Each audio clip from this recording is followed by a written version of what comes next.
in Parliament. Well, there's a bill that was introduced sometime last year, and this is about the Alcoholic Drinks Control Bill 2020. Now, yesterday in Parliament, it sailed to its committee stage, and if it actually passes, the proposals is that beer manufacturers, rather brewers, will not be allowed to advertise during watershed periods because the members of Parliament who are actually supporting this particular bill was saying that alcohol advertisements around alcoholic drinks are always embedded in shows such as the primetime news or football, and youth have taken it, or rather have been enculturated to alcoholism as a form of doing better in life. So get to our website, get the details of what has been happening in Parliament, as well as corridors of justice. Remember, we also welcome your feedback. Let's get tweeting. Thank you very much, Tom Wema there, and Jackson Gashusha, who is watching from Nairobi area, who is saying that peace of mind is what Kenyans need to work on as on an individual capacity. Your peace of mind is key, or rather king, in this time where we're seeing spousal feuds, gender-based violence, people taking their own lives and even killing their partners there. Value your mental peace. Your peace of mind is what is going to determine if you make it or not. We'll be right back.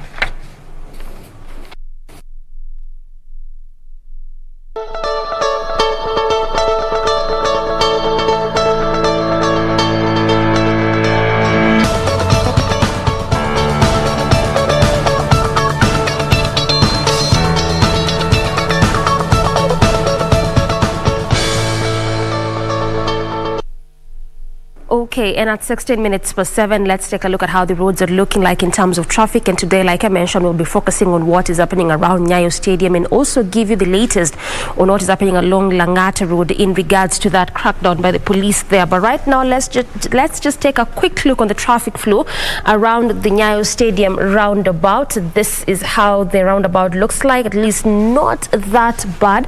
Much as traffic is really building up throughout the entire roundabout, also trickling down to that section of as you head over rather to Langata Road there, and also as you come all the way from Mombasa Road. In fact, on just that specific or particular lane, as you leave the estates coming all the way to the city center, that's just where there's really heavy kind of traffic. But of course, it's expected. It is the early morning hour. Obviously, a lot of activities as you head over to the city center. Not forgetting the fact that we are also in the open in the school reopening week, and again, in addition, the kind of construction going on around or along Mombasa Road. So obviously this is perhaps what you'd expect to see, and so clearly just simply means that if you're coming to the city center this morning, if at all you are using Mombasa Road, or even as you leave the Nyayo Stadium roundabout through Uhuru Highway, you might just perhaps have to make do with this heavy kind of traffic all through that entire section, because obviously around this area there's no alternative route. But if you are past the roundabout, then you'll just have to come through Uhuru Highway all through that entire area as you head over to the city center, also via the Bunyala roundabout. Heavy kind of traffic there. So again, also on this section there's really no alternative route.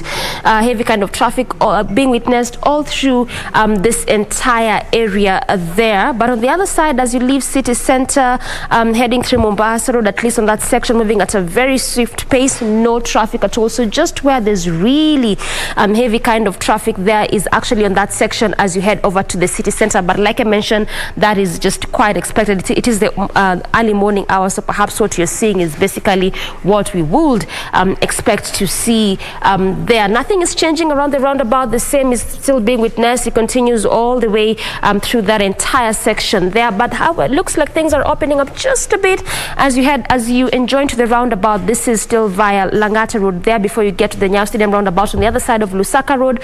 At least also not bad. This comes all the way from the other side of Enterprise Road. So perhaps in as much as there's really heavy kind of traffic on major parts along this route, we need not look at alternative routes, at least as of now. And this is how it's looking like in terms of traffic at just 19 minutes past 7.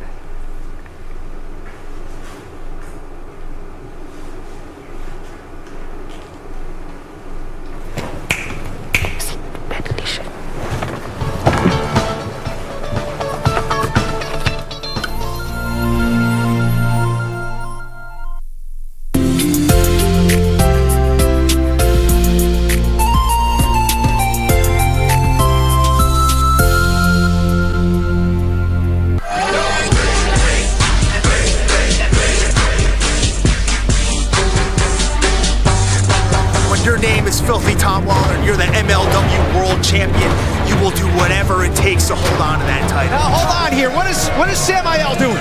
We've seen these guys use paints and spikes and gas cans and Take it off. Here's Scott. Here is Samael and Selena De La Renta. Your middleweight champion.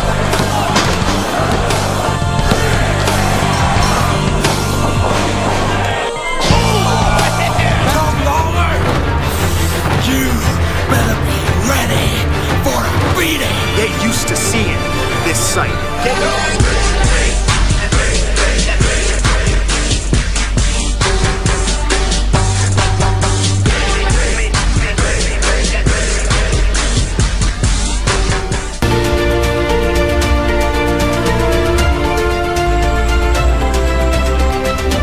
My name is Rosemary Warongo and I'm a wildlife warrior. The Grevy's zebra is one of Africa's most endangered animals. In Kenya we have 2,812. How they live as families, it's just like the way we live at home. All you need is a camera. Take a photograph, I just take the image and drag it in the software. upload it onto the website, and participate as a citizen scientist. This is Wildlife Warriors, and I'm Paula Cohon.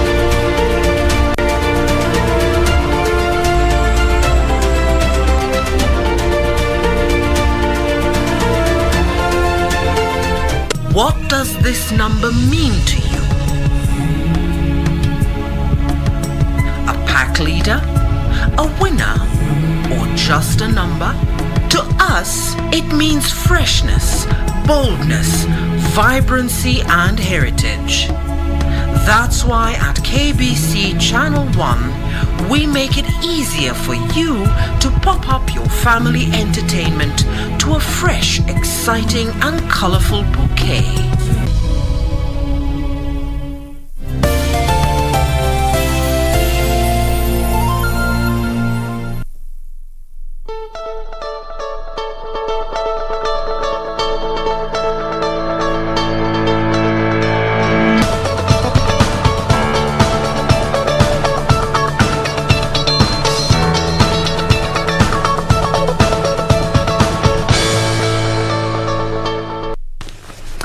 Welcome back. Glad you are still keeping us company. In case you are just joining us, Karibu tena sana. This is Good Morning Kenya. I am Jane Wambui. We are glad that you have chosen to start your morning with us. Remember, you can be part of this and every other segment that we're going to be having today. You can talk to us using the hashtag Good Morning Kenya on Twitter. Our official station handle ever remains to be at KBC Channel 1. And do remember to tag us individually at Dorina Range, at Ray Manyara, at Victor Olo, and at Jane Wambui. We now get started with our second segment for the day, and this is In the Headlines, where we get to have a quick look at what the papers have for us this morning. 4 different dailies are with us here. I have a copy of the Daily Nation. A quick look at the front page. They're quite busy today.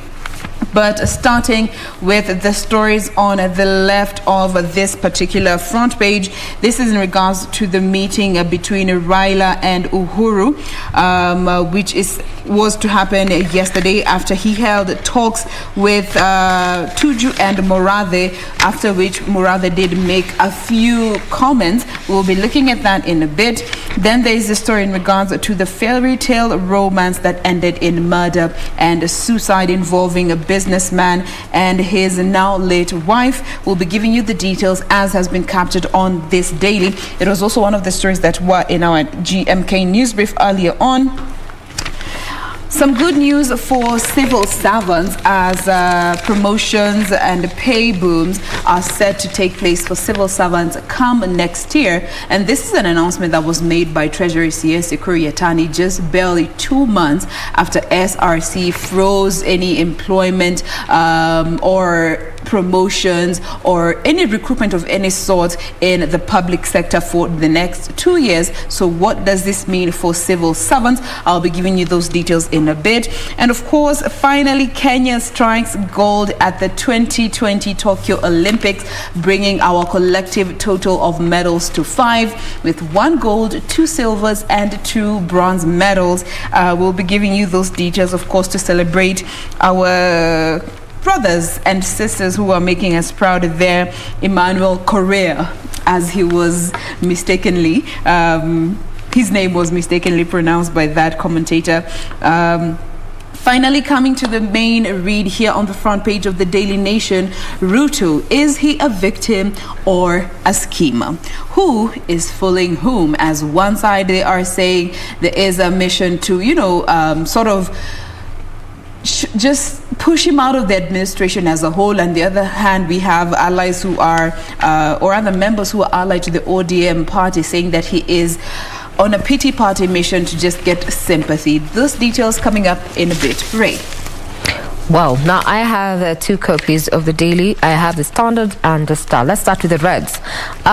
Front page, it's matters of politics. That's the story that we had highlighted there on our KBC GMK news briefs there on the issue of, the Deputy President William Ruto responding to just the hula baloo about his aborted visit to Uganda there. Now he goes on to reveal how things fell apart. You remember, you can get this on our website, that is www.kbc.co.ke. And our gold at last for Kenya. When Team Kenya left for Tokyo, we were all expectant and we were waiting for the races because we all know where our strengths are. And it was going to turn out to be a week of disappointment if we did not at least bag a goal. Well, Korir did that for us yesterday. Emmanuel Korir there has found himself on the front page yet again of the Star, and in regard to his performance there. And he's already been said that it means that now he has won the crown that David Rudisha wore. And he was a record holder in 2012 in London, the United Kingdom. So matters of sports, matters of that aborted mission to Uganda there by the Deputy President William Ruto. Back page, front page, it's all about gold. So we'll wait to see what other medals we're going to bring back from Team Tokyo. That's what we have on the front page of the Standard. Before I get to look at what the scribes here have picked up in as far as the Standard is concerned, and ushering the Star, Doreen.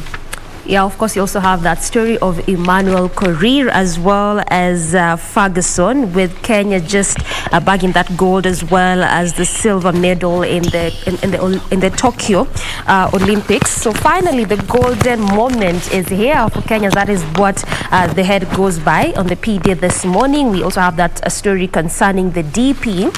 They were out to humiliate me. That is what the Deputy President says. Just further on, continue to say that the DP says persons who blocked his private visit to Uganda on Monday wanted to portray him as worthless and weak.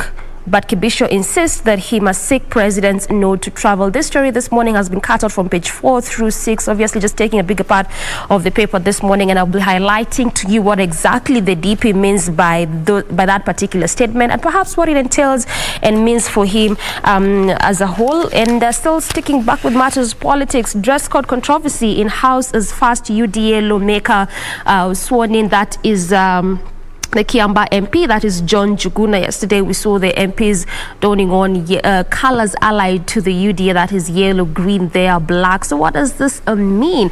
Also, I'll be telling you all about that in just a short while, as well as the Kiambu couple in mystery murder was in a frosty relationship. That is the details that we are now getting of the man, the 42 who killed his 30-year-old wife and ended up killing himself as well. So of course that is perhaps how the front page of the People's Daily looks like this morning in a nutshell. Let me bring you back to the Star. Quite an interesting front page there. Matters of the Uganda visit by the Deputy President still making its way on the front page. But now we also have a couple of human interest stories, and I want to sample 3 of them and rope in my colleagues here. There were demonstrations that were held in Embu over, the arrest of varsity students, brother, 22-year-old and a 19-year-old, who were later found dead at the Embu General Hospital mortuary there. And there was quite the star there. This was a star in Embu, and we had the details there.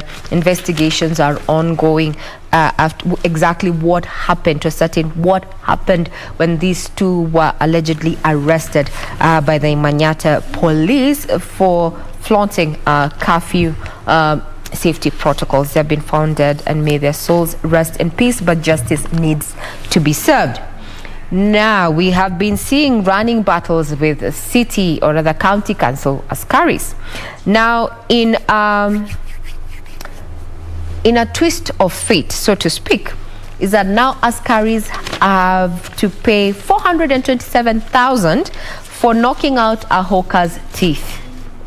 Yes, now 3 county inspectorate officers have agreed to pay that sum of money, 427,000, to a hawker they attacked, knocking out 5 teeth to avoid prosecution and save their jobs. Jane Doreen, whenever they're running battles in this city of ours and you're in the CBD, you worry about your safety, the safety of your very own property, even what you're wearing, your earrings, your watch, your necklace, everything. You try to put it in the purse because you never know who is waiting to take advantage of this situation. What do you think about this particular case here? You know, let me just jump in real quick, Doreen, and this reminds me of, you know, the police brutality that we are seeing in the West. We haven't been as alive to it as our counterparts in the West have been. But for us, I think it's because most of them go unpublicized as it has been in the West, but police brutality is a reality. For so many people who have had an encounter with the service, have had a story to tell, as grand or as little or as, you know, non-chaotic as it may have gotten. But this is just a reality. This is one of the stories that we got to hear about. And starting off with that particular story about the demonstrations that were happening yesterday in Embu about these 2 varsity students, these 2 comrades who were arrested due to flaunting the curfew rules. Then the next thing, you hear there in the mortuary what transpired between them being arrested and them ending up at the mortuary. Stories, there is something that needs to be cleared up about what transpired there. And then again, when we also have these demonstrations, even just here in town, when we are having the police and the hawkers or the motorcycle operators just chasing each other across the street, it's always an ugly process, an ugly encounter for the common mwananchi if you have been caught in that scuffle. Yeah. Trust me, I have. Unabakingi hapo umechukua kaskafu umejirapu unakuwa self-contained. Because if you don't, and you just find like a corner to stash yourself, if you don't, you will be utavuto into that scuffle, or you will be hurt, or there will be someone who will be looking to take advantage of that chaos. Doreen, what's your experience? Nairobi. Fast or 4?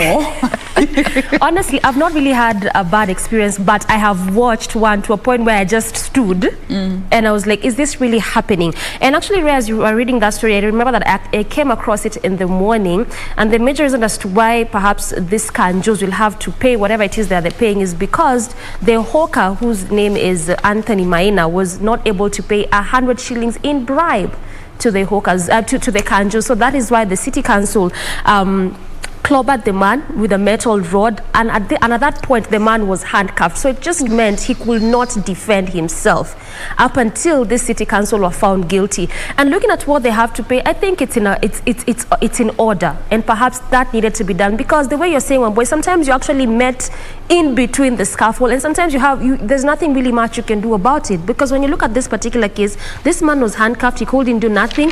I think his lower teeth, all of he's lost 5 teeth. All of five teeth. And these are your permanent teeth. Just because of 100 shillings bribe. And you'd wonder if he was on the wrong, why couldn't they have arrested him instead of actually asking for this bribe? But you know, you also remember a little over a couple of months ago what happened in Kisumu, again with the city council officers and the lady that they dragged in their pickup truck. Yes. So 2 incidents less than 3 months apart. involving different counties, but still involving the same unit or department. Yes. And just to the compensation, just to sum it up, the compensation includes loss and damage of 5 teeth at 60,000 each tooth, a broken jaw connection at 56,000 shillings, transportation cost of 4,000 shillings, food of 37,800, rent of 15,000, and clinic visits of 14,000. Now this is according to the agreement that 160 shillings will be paid on Tuesday in cash, while 50,000 was to be paid on Wednesday through mobile money. The final payment is the balance of 217,200 will be paid on or before August 17th, as the agreement reads. Now, if these particular inspectorate officers do not comply, minor will be taking legal recourse. Remember, this is a negotiation between, the county inspectorate officers and this particular hooker. So if these three do not honor this particular agreement, minor is willing to go to court for that. So kindly know your rights, and let these officers or those people in authority do not abuse the position you find yourself in. It's the high time we practiced servant leadership. Now, Jane, I don't know what you have on the front page, but I have that particular story that has taken social media and mainstream media, with a bang, so to speak. The issue of marital misery. Yes, the scribe here has said, or rather has chosen this kicker. Kiambu man impotent but never told wife, furious at pregnancy. Wow. So what's your version, Jane? Here they have captioned it as marital strife ends in murder-suicide. And the PD has captioned it, Kiambu couple in mystery murder was in a frosty relationship. Now, let's go to the details. I don't know, let's get to the details and also welcome your views. Remember that we are live and you can reach us on Twitter at KBC Channel 1 News, at Ray Manyara, at Jane Wamboi, and at Doreen Arange. So this is what we know so far. The couple had been married for 5 years, but never had children. And that was a problem. Jonathan Mokindi, aged 42, didn't want children, while Philomena Njeri, aged 30, became desperate for a family. He never told Njeri that he was impotent. They even tried IVF. He knew it wouldn't work. When she became pregnant, he knew that she had a secret lover, and he couldn't live with the knowledge of betrayal. Issue of honesty, openness, disclosure to your partner. It's an all-female panel this morning on Good Morning Kenya, but we welcome your view. What do you think? We're not trying to justify the murder-suicide. Yeah, we're talking about the backstory, for that matter. Yeah, the backstory. Let me just add to a bit of the backstory, and this is as per what has been captured on this daily. It is not my version. Yeah. All we are reading is from what we have on these papers. Yesterday we were just talking about how if you don't read the paper, you are not informed, and if you read it, you're misinformed. So what do? You just have to make a decision from what you get. Now here, Mukundi, aged 42, Njeri, aged 30. Here they say they had a troubled marriage. They had been together for almost 10 years. It is said that they got together, this is as per Njeri's friend who contributed to this piece, say that she desired the high life from her days in Zitech University, and she got married immediately after she finished her college studies when she met Mukundi. They lived their high life. She loved partying and traveling. Most of her birthdays were celebrated in either Mombasa or Diani, and beneath all this traveling, fun, and good life, it is said that their marriage was rocked with trouble. When they had a look at their social media, they would find pictures of her with her husband. If not the both of them, it was either showing the good life that they enjoyed, the trips they were on, or when they were at these entertainment sports, or showcasing their mansion or vehicles. But there are also a few friends who disclosed to officers here, saying that they were having marital problems, and over the past year, their arguments dramatically increased. Those who knew the couple say they had difficulties getting a child. Others say Jerry was partying too much, something that her husband did not like. And there are those who say that Mukundi, who was a licensed firearm holder, had a problem managing his temper and was overprotective of his beautiful wife, Jerry. And they went on to say that Mukundi was a very temperamental person and got irritated easily. D. What version does your paper have? Yeah, there's so many versions out here. Yeah, there are. And let me just pick something from what the PD is highlighting. Then perhaps I can say what I think about this. And I won't really go so much into what the PD is saying, because it looks like it's almost similar with the Standard and the Daily Nation.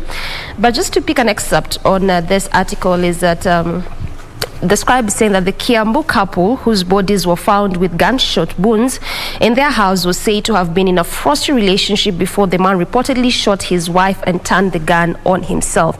And drawing from both, from what both of you, Ray and Jane, you've just highlighted there. There's of course issues to do with depression, lack of communication, betrayal, temperamental issues, and all this. I feel like it's wrapped up in that idea of the couple could not get a child, especially given the fact that if this had been your idea as a lady or even as a man, that when you get to that point where you want to get married, you really want to have a child, the moment you realize that you can't, it obviously can lead or can make you to start feeling depressed and, begin to just feel like, why me? And when you look at the way you've said, Wamboe, that the lady would even get into drinking too much, I want to believe that it's because of the same issue.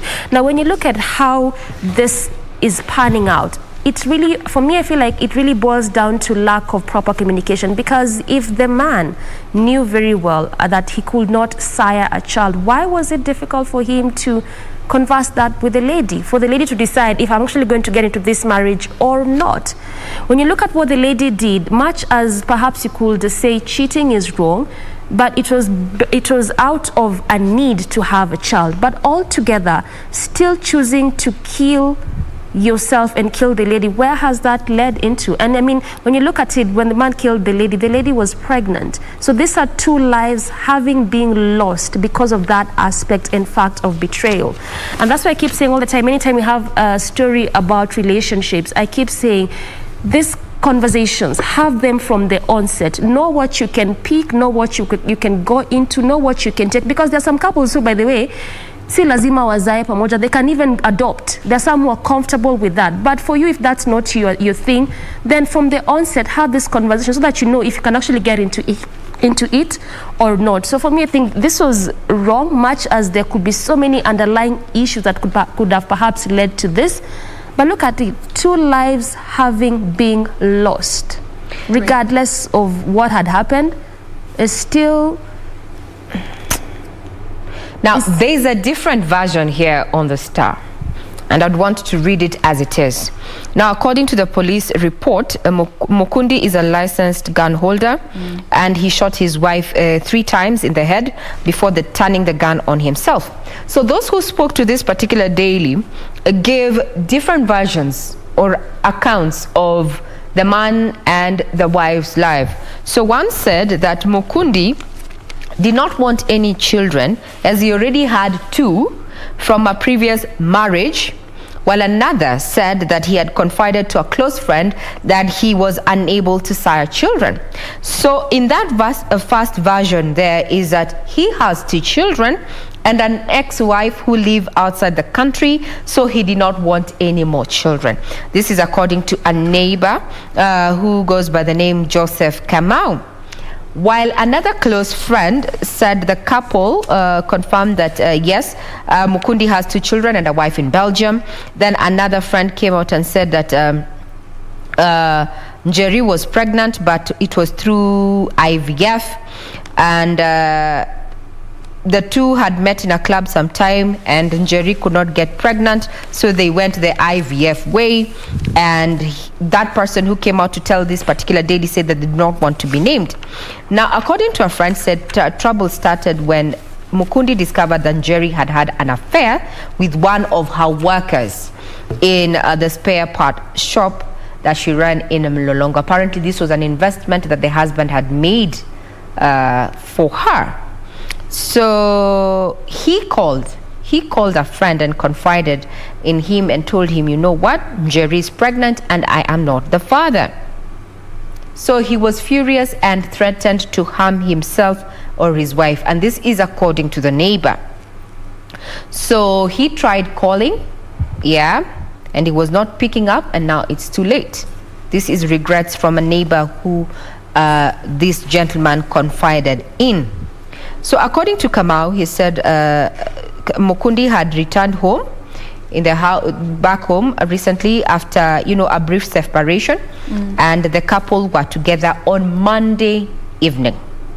So Mukundi was drunk and had an incident near their home, and he was drunk most of the time and would sometimes get involved in minor accidents. Now, according to Kiambu DCIO Dennis Wekesa, he confirmed that the couple had separated for 2 months before the murder-suicide. So, according to Wekesa, Mukundi had been trying to reach Njeri on the phone, hoping to reconcile on Monday, and they met for lunch. In the evening, as they were parting ways, he got into an accident nearby and hit a wall. And he called Njeri, whom they had had lunch with, to come in and rescue. And that's when his driver took the car to the Kiambu police station. They had agreed to go to the station the following morning. And that's why they believe that Njeri was in that house during that time. Now, we have issues. All these dailies have their own versions, but one thing that they agree on is that 2 lives were lost. That of Mukundi, 42, Njeri, who was aged 30, 3 gunshot wounds on Njeri, and a single bullet wound on Mukundi. Now, Dee, you had mentioned something about communicating before relationships, before getting into a relationship or a marriage. But realistically speaking, this is not something that you just know to do. This is something that you need to have been taught to know its importance. But how many of us have grown up in a household that you are taught to have those hard conversations before you get into committed or long-term or marriage relationships, for that matter? How many of us come from a home that they can actually say, these are part of the conversations that you need to have before you get into a long-term relationship, or you figure it out as you go? A majority of us figure it out as we go, because remember, even the conversation around sexual health reproduction has for a long time been considered taboo, where the best that is told or shared to children is that if you're a girl, do not associate with boys. We don't want you to get pregnant. Bad manners. And that is bad manners. But no parent, no guardian has really taken time to tell you know what? This is what happens. At a certain age, this is what happens. If you do this, you're going to get this. If you do this, these are the consequences. We gloss over. But I think it's the high time until it happens, then you react to it. Yeah, they react. We're always chasing, trying to correct mistakes, yet we have an opportunity as parents and guardians to have that candid conversation with our children, because we need to be alive to the fact that times are changing. Absolutely. If you do not teach your daughter, your son, what it means, to be responsible, The world will teach them. And it will teach them in a way you wouldn't want to be taught a lesson, a life-changing lesson. And now let's talk about away from the child. You've brought in a very good question, a very good aspect. Today people are dating. Today As people young are as dating. 9. Let's talk about the, middle age, 25 all the way to 35, 40.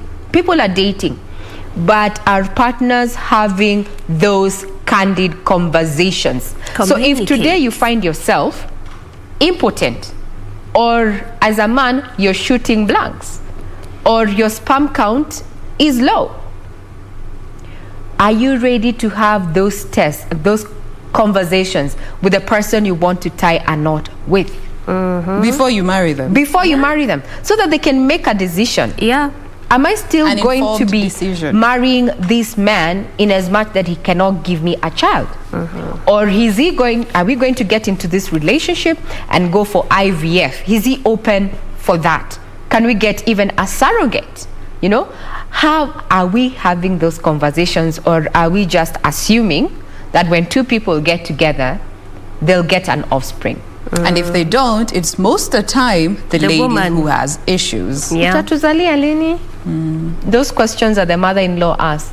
Hamutaki kuongeza kengine? They're always directed to the woman. But reality now is coming out clear that this is not just a woman issue. Also, the man has to take up a role. Remember, it takes two to tango. Yeah. And biology dictates a woman cannot have a child without a man, and a man cannot sire a child without the woman. It's not a question of who will bear more responsibility. It's a 50-50 situation, biologically speaking. So sometimes there's also that aspect of culture, because the way we are saying, it's always bent towards the woman. It's a woman's issue. It's the same way we bring in the issue of contraception, vasectomy, tubal ligation. Actually, vasectomy is something that men are still not on with it.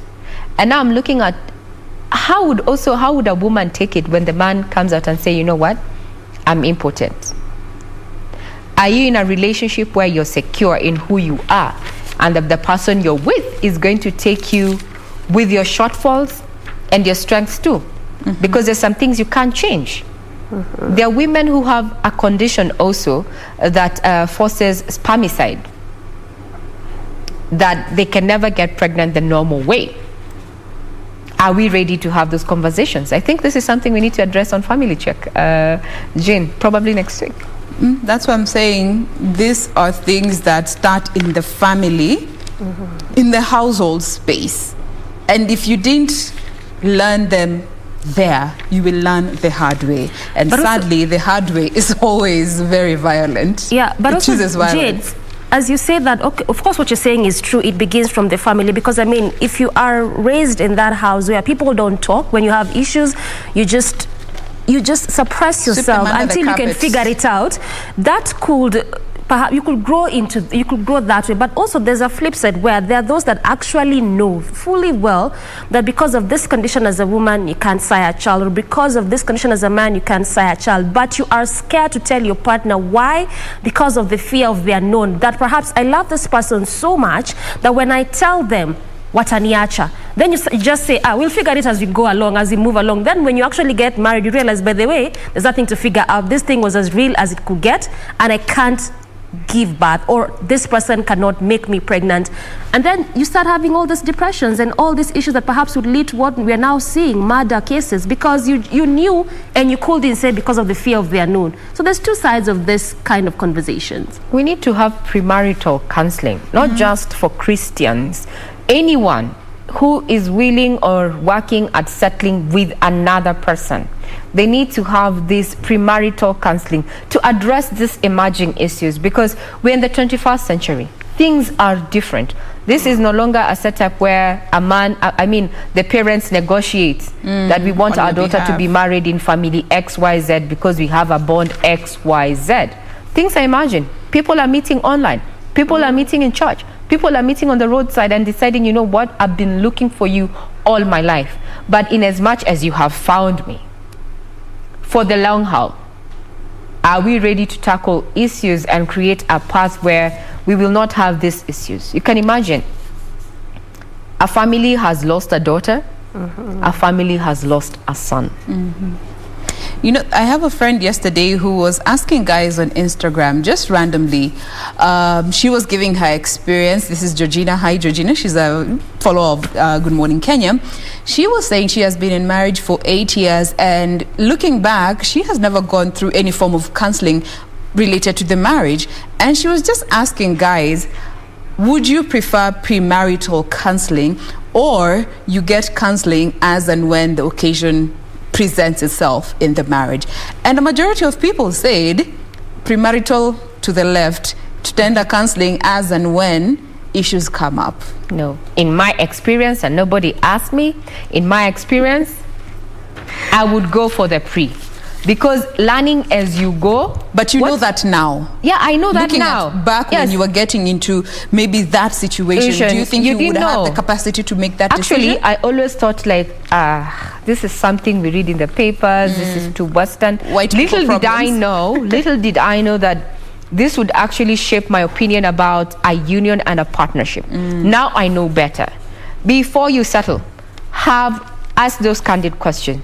Have those conversations. Better yet, involve a professional who is going to help you navigate the sticky, muddy issues that would otherwise break a relationship in ways that you can't mend, because their scars will carry for the rest of our lives. They may not be on the outward, but they may scar our souls.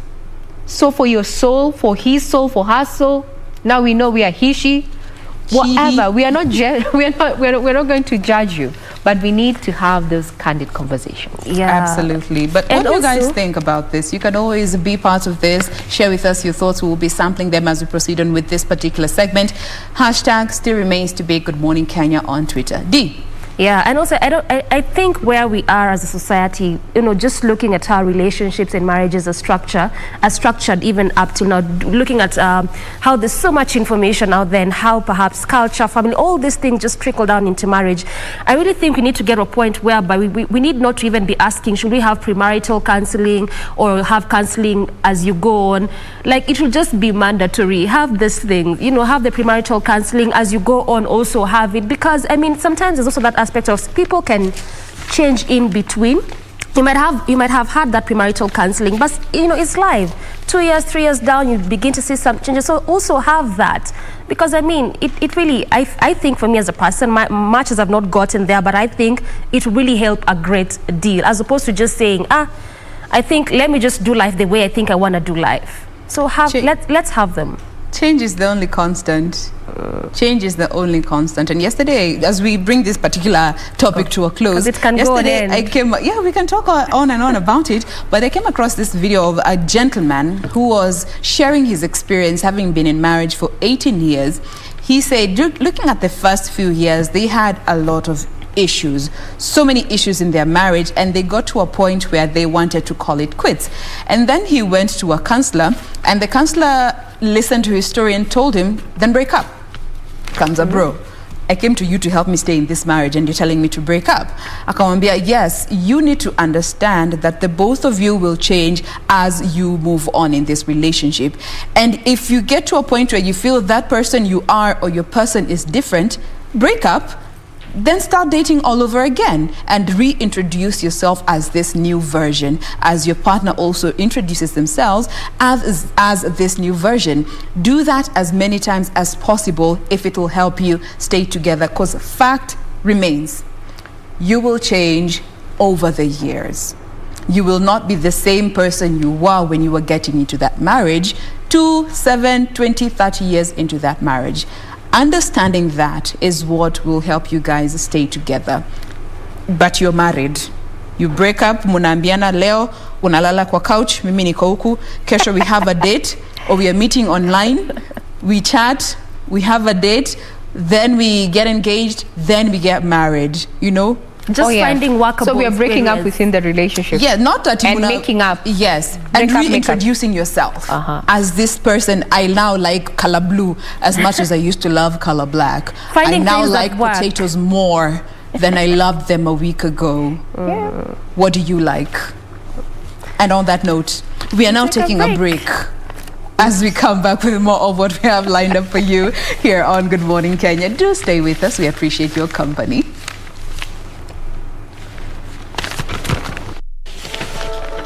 I can't hear now.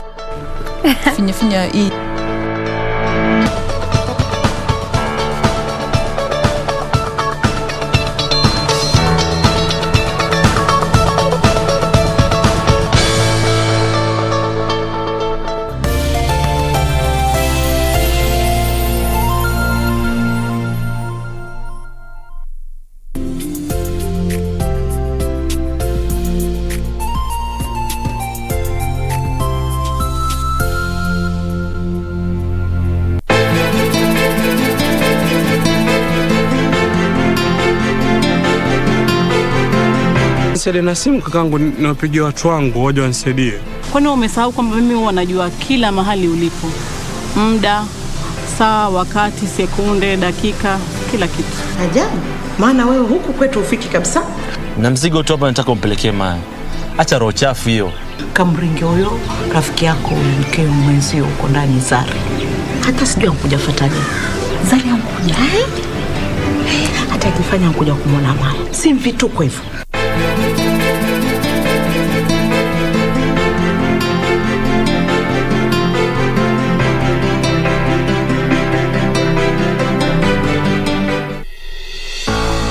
The global spending on research and development reached an all-time high of $1.7 trillion in the year 2020. And 10 countries account for 80% of this budget. And Kenya is not a member of this elite club. We are training our people, we are guiding our people so that they don't only depend on buying what is coming from abroad, but developing their own and also competing with the chance that they are, and they'll reach there. This week on Inside Government, our focus is on R&D, the hit and the misses, and of course, the lessons learned. Right here on KBC Channel 1.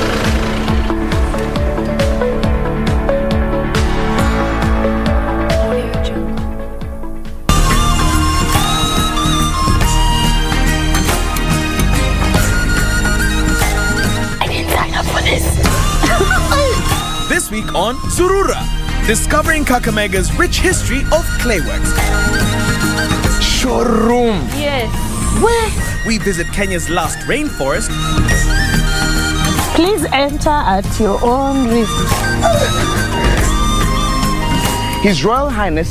And also get to meet Kenya's last and only reigning monarch. That's coming right up on Surura. Find your adventure.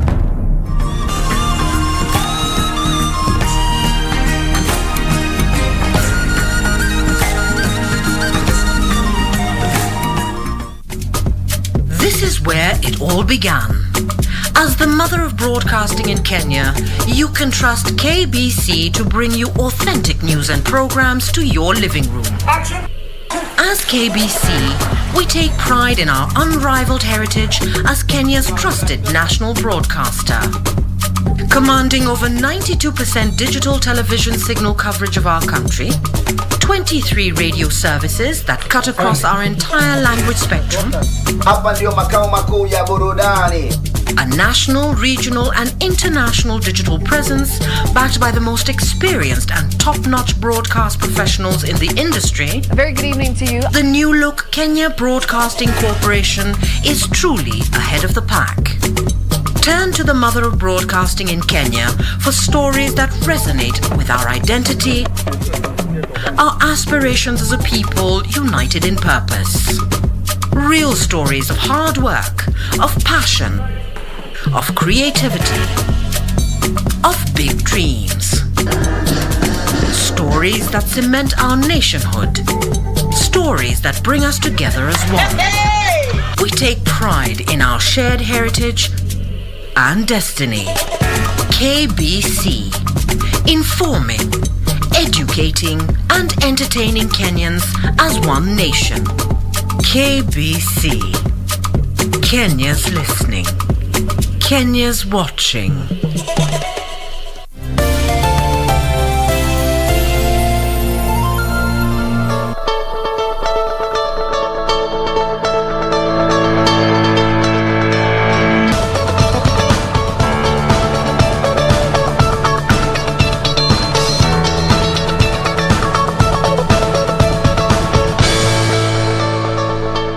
Welcome back to the program. We still continue with our segment in the headlines. And before we continue unpacking various other stories for you of what we have inside the various dailies that we have, perhaps I can just read a comment based on that story that we were discussing before we went on break, that Kiambu murder there. And this is just Kevin saying, but if I'm impotent as a man, there are many single mothers out there. I just marry one who has like 2 or 3 kids and life moves on, or life goes on.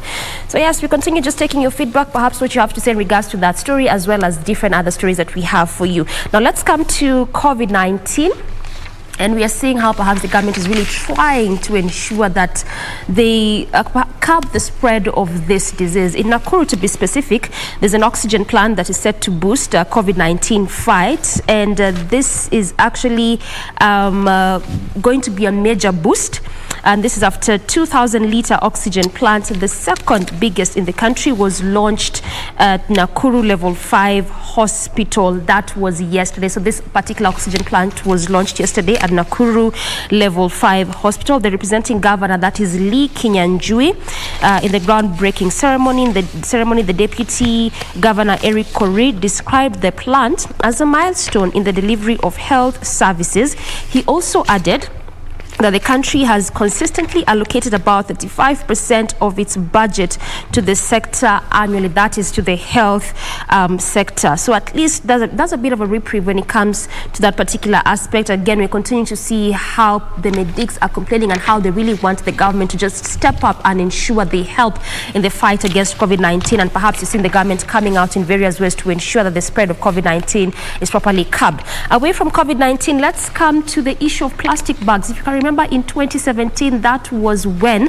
there was that ban on plastic bags. But it looks like it has sort of been a bit of a tussle in terms of ensuring that that ban is complete, in terms of just taking it 100%. So now the National Environment Management Authority, that is NEMA, from next week, that is from Monday next week, they will start a major crackdown on single use of plastic bags across the country. This was mentioned by the NEMA DG, that is Mamo Boru, and he said that the war on single use of plastic bags is yet to be won completely at 100% the way they had envisioned it, saying that at least as of now, in as much as it's at 90 to 91%, they still want it to be full.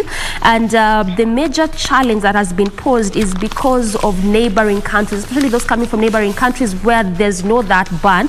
That has been a major tussle and a major challenge for NEMA to completely ban the issue of plastic bags. So beware that from next week, if at all you are a trader, perhaps a small scale or a medium scale trader, and you still use this plastic bags, from next week NEMA will begin a crackdown on the complete ban of those plastic bags. Ray.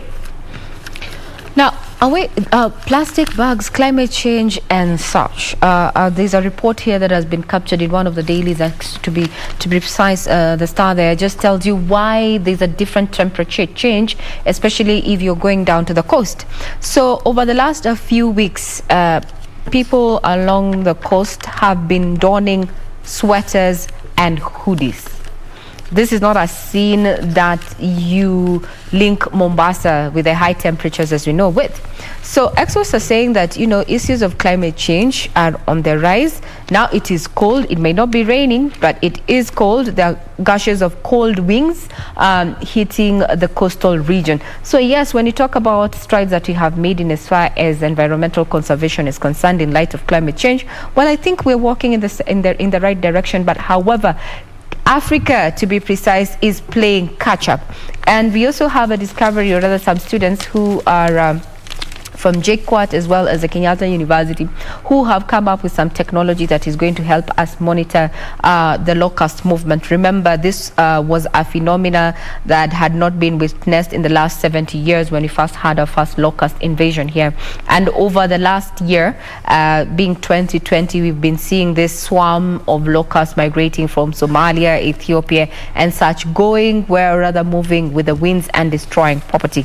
So when it comes to matters of climate change, I think humans and human development, we really need to work at, just being, in the words of Martha Karua, being what we put into the soil is what we're going to get. Or rather, we take care of the environment and the environment will take care of us.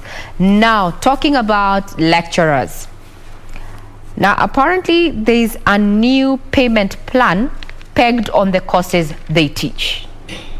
Yes. So currently, all lecturers and who fall under the same category take home equal salaries regardless of the courses they teach. And now there's a new push to peg those salaries on what they teach as stipulated in the Universities Act. This means that the university academic staff will get paid based on the workload as opposed to the present method where lecturers earn uniform pay across board. What do you think? This is a proposal. What do you think, Jay? Well, company, you have to fit into a job group, that's fine. But I'm always of the opinion you are paid as much as you work. Okay. Doreen, Jane says that you're paid. She's of the school of thought where, you know, you need to earn. If your earnings correlate with you pay me your for work. that. Doreen? I share the same thought because I mean, if I'm giving service, if I'm giving services up to this extent, so why should you pay me less than that? Now, let me share the as captured here on this particular daily, the views of Geoffrey Monari. He's UFB executive. He says, for example, the DUC, and this is the differentiated unit cost, which is also provided for in the Universities Act under section 54(4)D. It says it has lumped specific costs for programs into clusters of 18, ranging from the lowest being 144,000 for humanities and the highest being 720 for dentistry. So this means, technically, that lecturers teaching dentistry may not earn equal pay as those in the same category but teaching humanities. Now, this is because the workload is not the same. The amount of time needed to prepare to teach the courses, the amount of research needed to prepare, the equipment we'll be keeping tabs on this particular development because WASU Secretary General Constantine Wasonga has been quoted saying that the plan will not work and we shall challenge it in court. How will they distinguish lecturers for sciences and humanities when deciding how to pay them? We welcome your feedback. We're still live. Do not go away. You can get us on Twitter at KBC Channel 1 News. We'll be right back.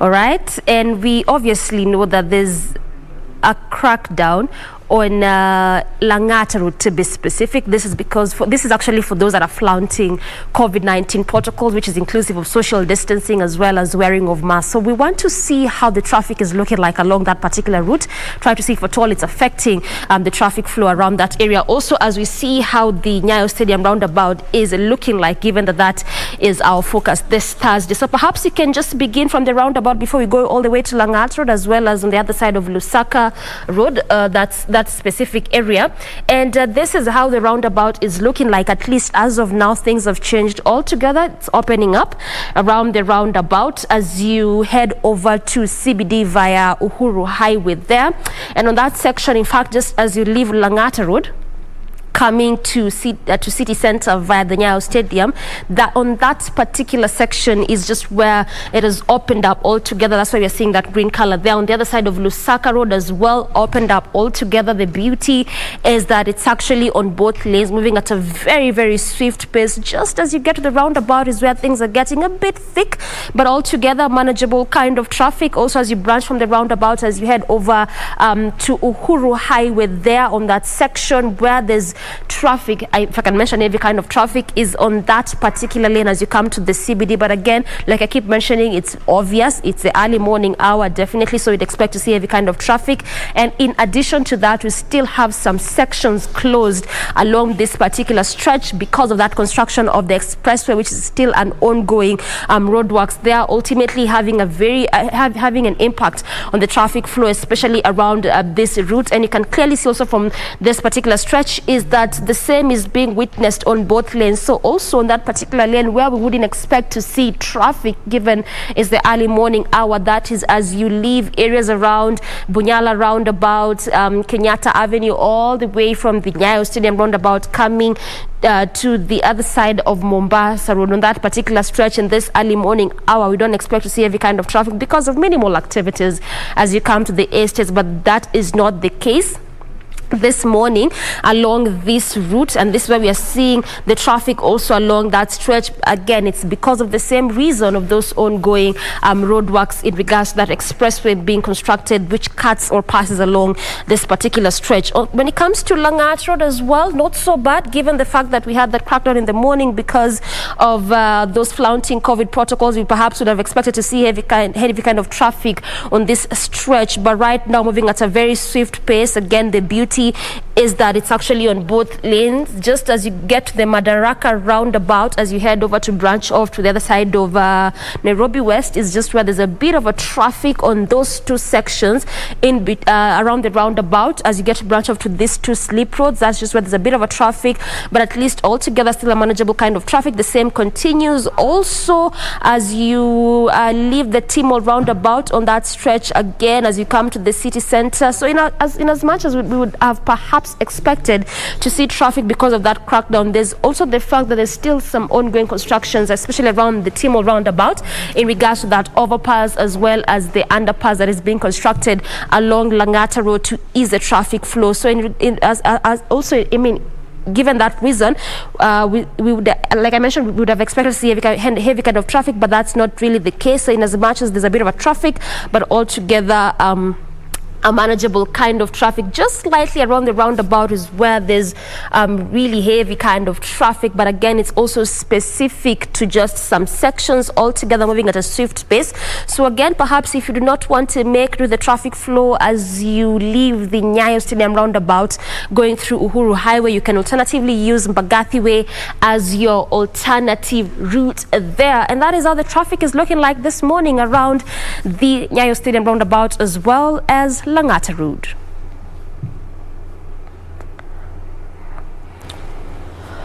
Now we say play makes Jack a dull boy. But being Thursday, we also have to give you some tidbits on what is happening when it comes to matters entrepreneurship. So this morning, we have a lady in studio whose current innovation is a portable car awning. She's going to tell us what was her inspiration and her journey so far. Introducing Cheryl Boyer. Good morning and thank you for your time.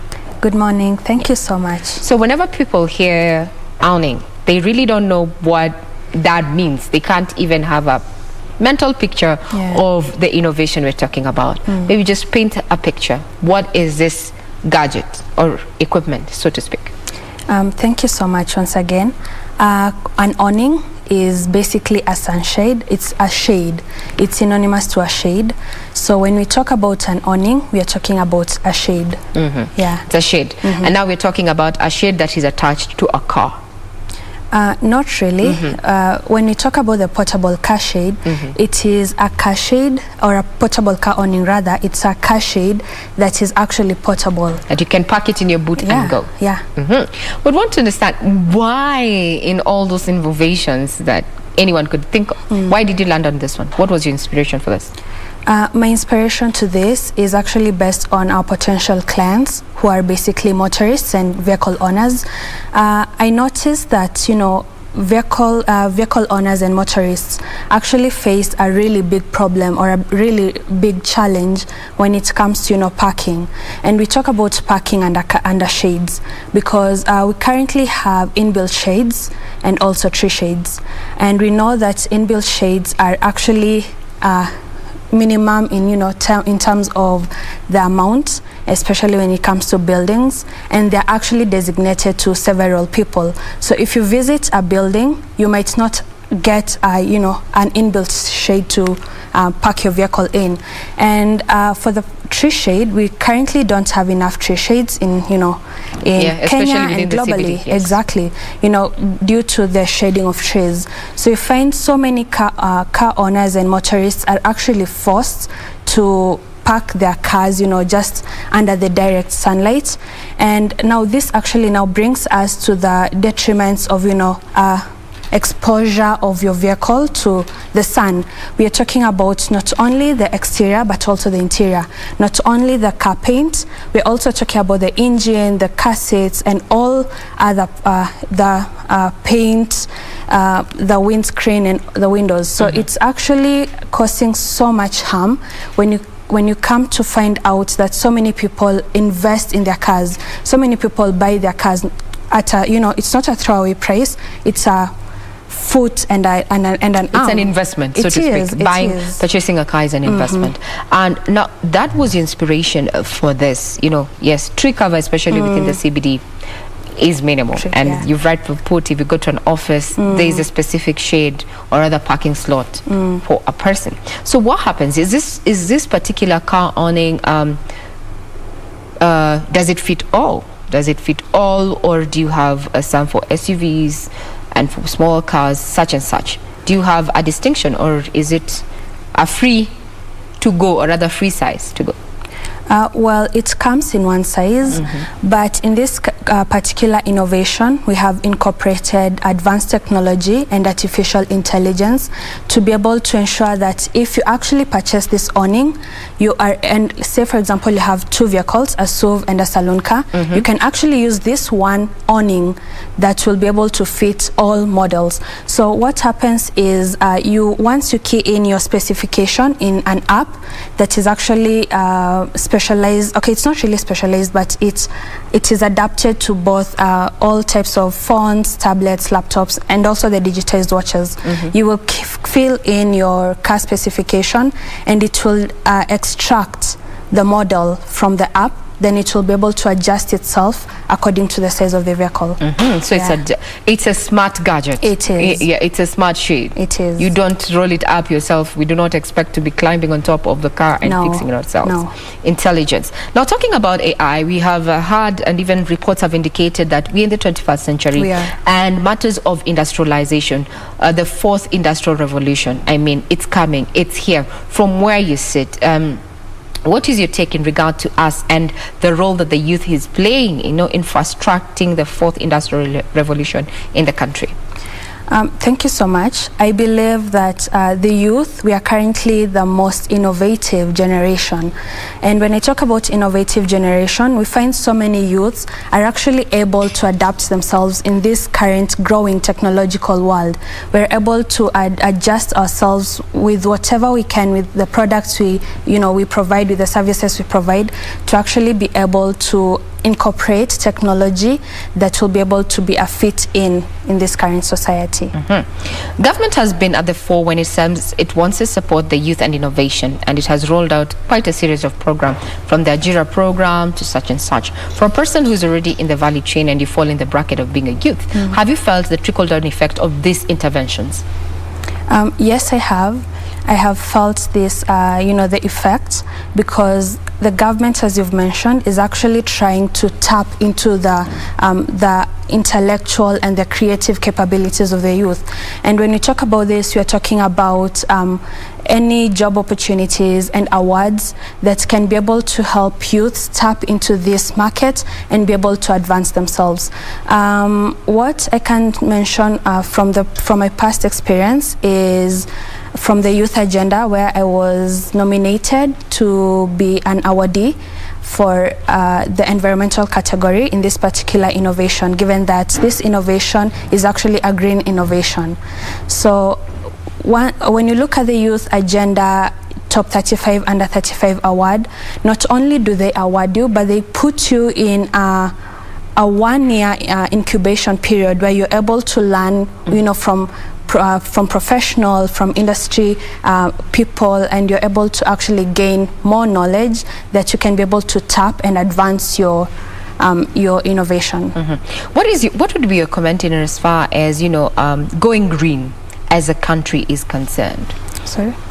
The fact that we are working at going green, or rather climate smart innovations, what would be your take in regard to where we have come? How do we compare? Let's compare this current 5 years and the last 5 years that we've had. Thank you so much. When you compare this past 5 years and the previous years, when you look at the climate crisis, the emergency that we're in, NASA actually rolled out in a report recently that last year, 2020, was actually the hottest year on record, tying with 2016. Now we look at a period where we have two hottest years on record, 4 years apart. Yes. We believe the world has been in existence for too long, but to actually have such a small margin, tying for hottest years on record, we're actually looking at a very big climatic crisis. We look at various events that have been happening around the world. We're looking at Turkey, the wildfires. We're looking at California's wildfires. We're looking at all the hurricanes in the US. We're looking at the current crisis in Madagascar, where we've been told that they haven't experienced rain for 3 years, even a single drop of rain. That's a really big emergency. So what I'd say is, as much as the government is trying to help us advance, we also need to tap in as individuals, as corporate people, as the society at large, to be able to mainstream environmental issues, because it is only up to us to reverse this climatic crisis, because we don't want to get into a situation in Kenya where we are now facing really big climatic emergencies, really big climatic crisis. I think Africa gets away, and this is totally my opinion, I think Africa gets away from this major climatic anomalies because of where we are in between the equator and such, where we find ourselves, especially as a country. But that doesn't mean we are immune. Climate change is real. Now, this particular investment, or rather this particular innovation that you have, is it already available in the market, and where can one find it? Thank you so much. This particular innovation is currently at the prototype stage. As of next week, we'll have rolled out the prototype into the market to actually prove the workability of this innovation. So we hope by September to actually have it rolled out into the market, so that motorists and vehicle owners can actually enjoy the investment they'll put into this particular product. I like the way you actually brighten up when you're talking about we're going to be testing, and after that it might actually be in the market. What are your expectations when you actually see your innovation in use? What are you anticipating? I'm anticipating the joy that comes in with using this particular product, because as I mentioned, buying cars isn't cheap, and maintaining them isn't cheaper either. Yes. So when you actually invest in this product, when you buy it, you'll be actually saving so much of your time, of your energy. And given that it's fully automated, we have made it disability user friendly. We have incorporated so much advanced technology to it, to ensure that as we grow in this technological advanced situation, we're also growing with it. Man versus machine. It is. It is the age. It is the age. Now, you've told us about your inspiration, but what has been Cheryl Mboya's experience? Because this is a one-off. This is not. It's your kawaida. Let me just use it's Thursday, we can do that. It's your kawaida. So what has been your personal experience through this journey? Your highs and lows. Yeah, what I can say is I have learned. It has been a season, a period of learning, because I am into the legal profession. I'm a law student, so I am talking about an area where I was kind of new in. We are talking about technology and IT. So it was a period of learning. It was a period of adaptation.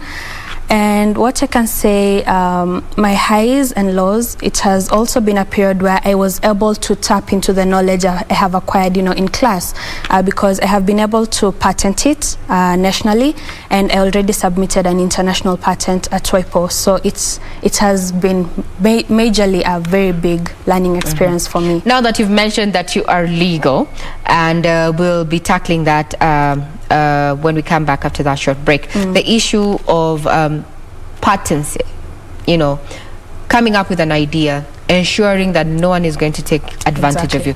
Well, you are watching KBC Channel 1. This is Good Morning Kenya, and we're talking about matters of entrepreneurship. When we come back, we want to talk about how you can secure that particular bankable idea until such a time you're ready to roll it out. We'll not go away. We'll be right back.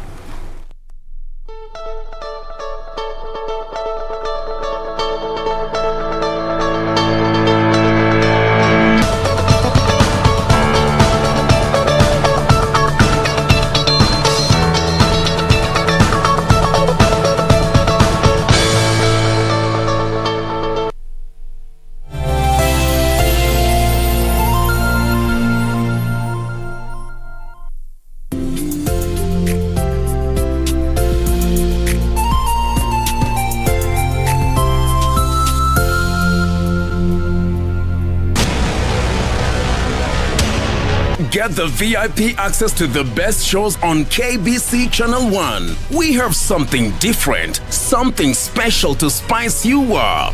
Get ready for new, exciting and captivating dramas. Movies. I love the smell. Comedy. I went to the popos. Huh? Drama. Did he assault the queen in my house, in my presence? News, sports, and so much more. Do the things that make you happy on KBC Channel 1.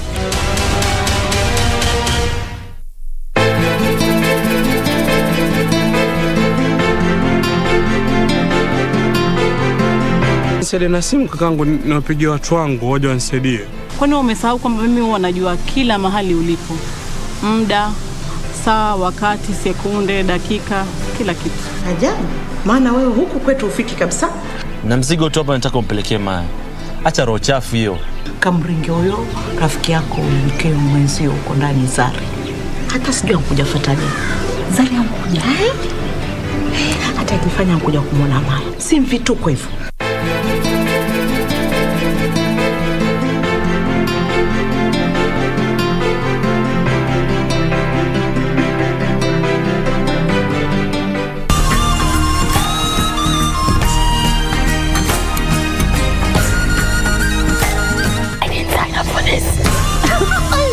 This week on Zurura, discovering Kakamaga's rich history of clayworks.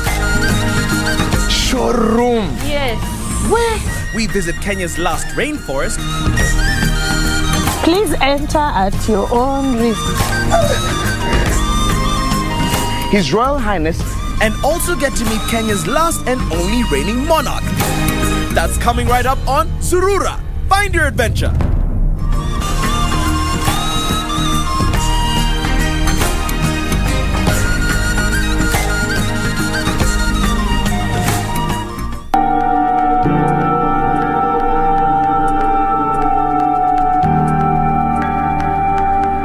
Uanzaje kuomba? Sijali nitakufundisha kuomba pole pole. Pete said hi. Can you just leave? Ameitikia. I was hoping that maybe we could have breakfast together, please. Are you sure? Am I sure that I want to have breakfast with my husband? Jana tu ndo umenitajia Magda. But you're still my husband and my son's father will never do anything to harm you. Christine wamesikizana na baba Felix tena? Ni mwanaume gani atasikizana na mwanamke amejaa kiburi hivyo? Lakini Christine ni mrembo pia. Urembo peke yake haitoshi.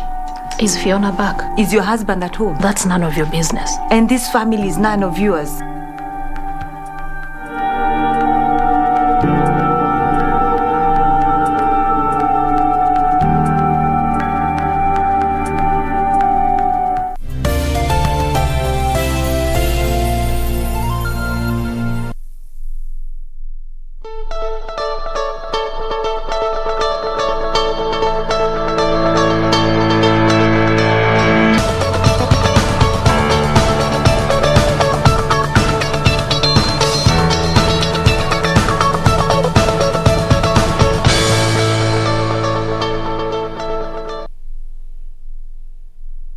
Indeed, if you're tuning in, you're still watching Good Morning Kenya right here on KBC Channel 1. Thursday is the new Friday.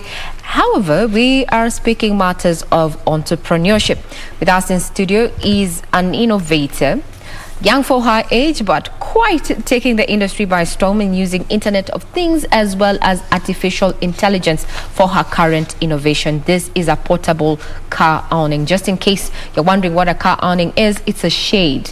But now this one, it specifies, or rather it gives you your specificities by keying in the details that you have on your on your car, on an electronic tab, phone or gadget that, you know, can get you the specificities. You don't need to roll it out. Introducing Cheryl Mboya. So before we took a short break, we were talking about how you managed to incorporate what you have learned as you pursue your law degree to this particular venture that you have ventured in, issue of patency, because some innovators fall off or rather get derailed at this point. Yeah. The idea of patency and copyrights, how did you go about it? Thank you so much. What I can say is we find so many people, so many young people do not involve intellectual property in their work. You know, it's not just about patency, we're also talking about copyrights and trademarks.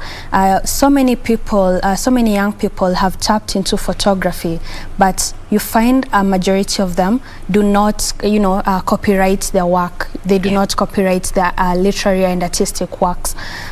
So when I talk about patency, I'm very high on intellectual property, because when you study the, you know, the science behind it, you find that intellectual property can actually be able to help you tap into things that you wouldn't have. For example, if someone manipulates your work, you're able to, you know, sue and get something out of it. Basically, you're securing your idea, your innovation. And this is something that not just the youth, but a majority of people who are venturing into business, entrepreneurship, innovators fail to see the long run plan. Now, how does this particular innovation that you have going on, we know it's still in the prototype stage, how does it fit in with the SDGs?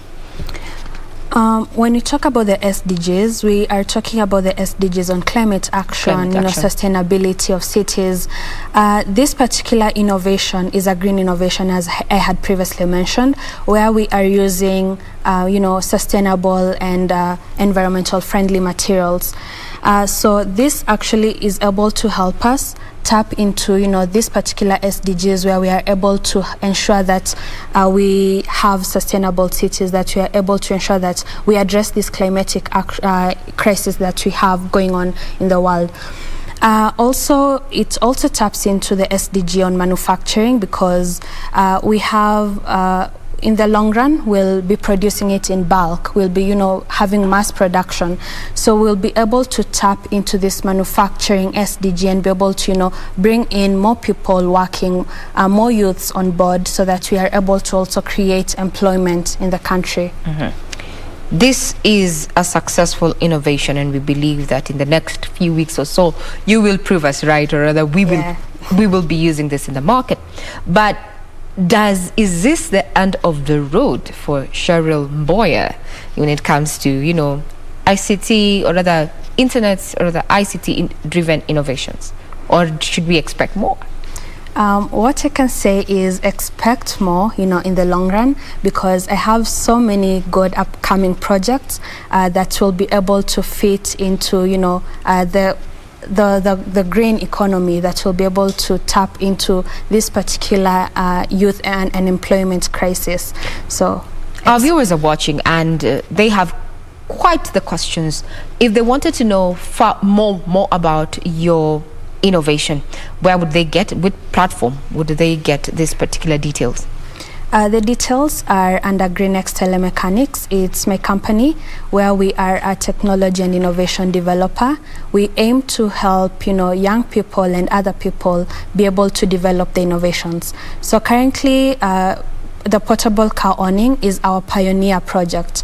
So if you want to learn more about the project, you can just go into our website, that's greenxtelemechanics.com, and you'll be able to see it under the projects. Green X. Yeah, Green X. Green X Telemechanics. That is where you're going to find details about her innovation there that is ready for, it's already in the prototype stage, should be rolling out soon in the next few weeks. And Cheryl Mboya says you just need to focus on that bankable idea that you have, from legal to innovator. We have been speaking to Cheryl Mboya there, a legal student who has a mind for ICT, and as we say, matters of the industrial revolution, the fourth industrial revolution, will be driven by ICT. We're not done here on Good Morning Kenya, so do keep it right here. We have so much lined up for you as we continue with Thursday being the new Friday.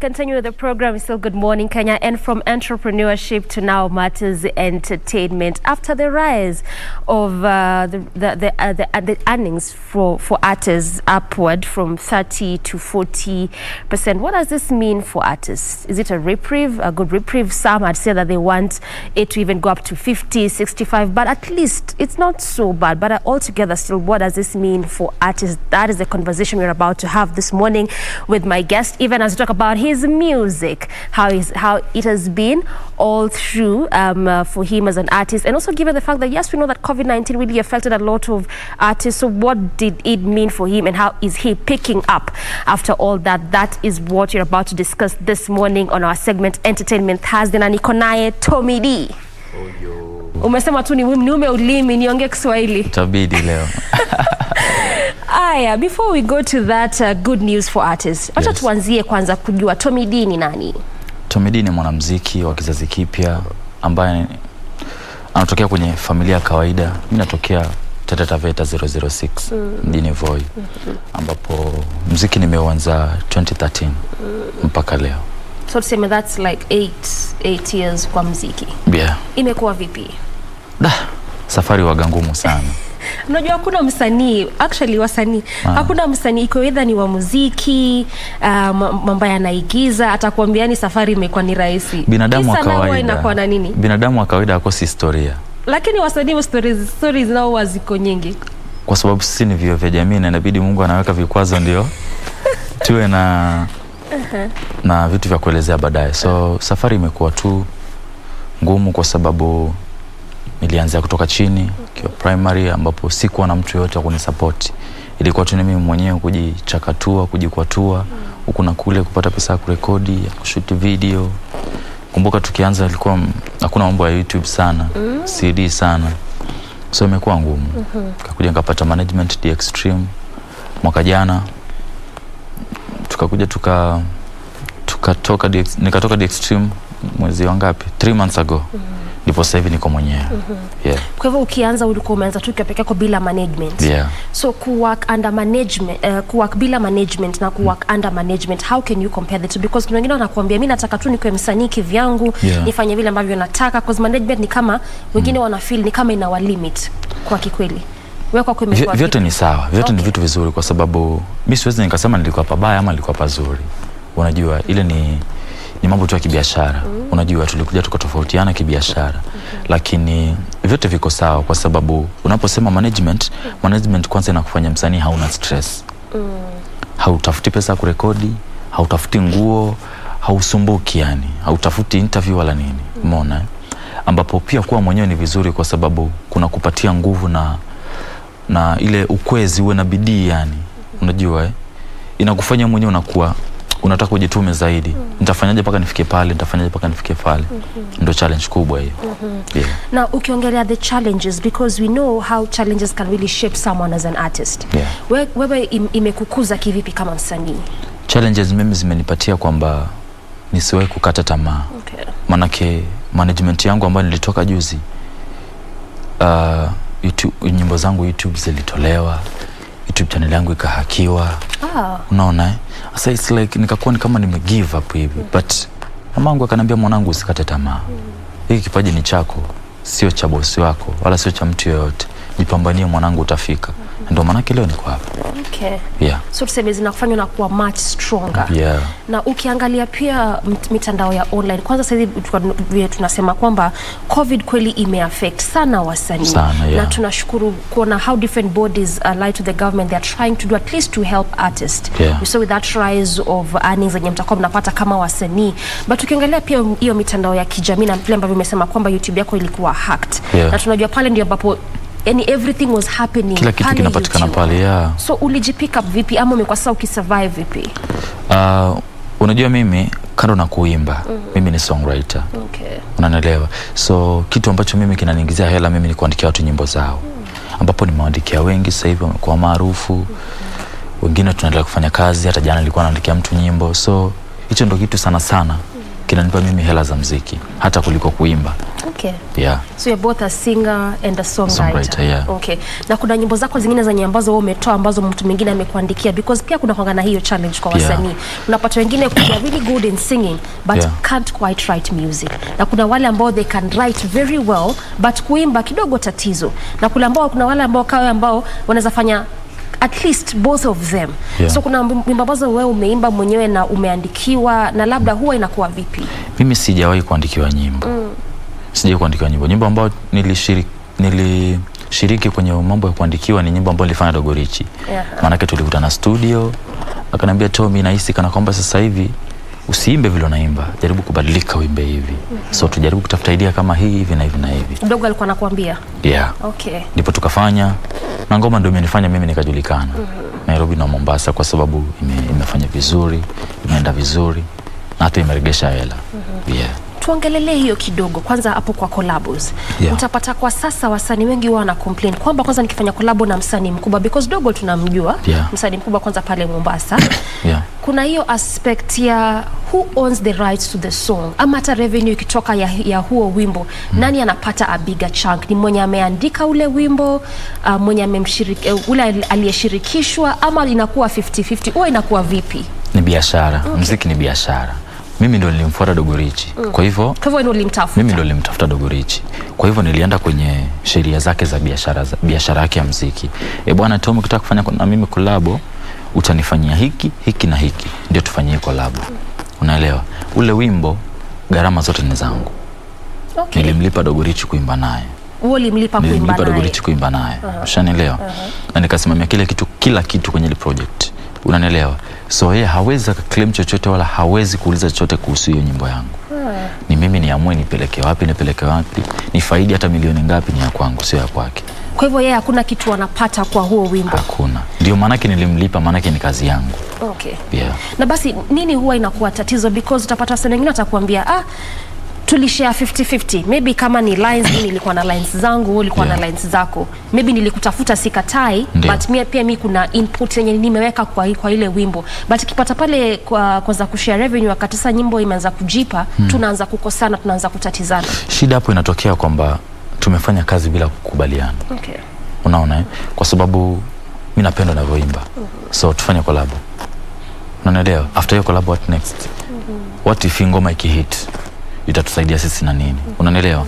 Ndio maana yake inakuwa vizuri kabla tujafanya collab. Bwana kwanza hii ngoma inaingia kwa YouTube channel ya nani? Hii ngoma inakuwa inaingia kwenye YouTube channel ya nani? Hii ngoma ikifikia hapa itanifaidi nini na mimi itanifaidi nini na wewe utakufaidi nini? Niko na rights za kuiperform hii nyimbo. So inakuwa vizuri sana mkubaliani. Ndio mkitoa ile nyimbo hamtasumbuana. Lakini tukifanya tu kwa sababu mimi napenda unavyoimba, hamtasumbuana. Kwa hivyo it boils down to communication. Yeah. Wacha tuongee,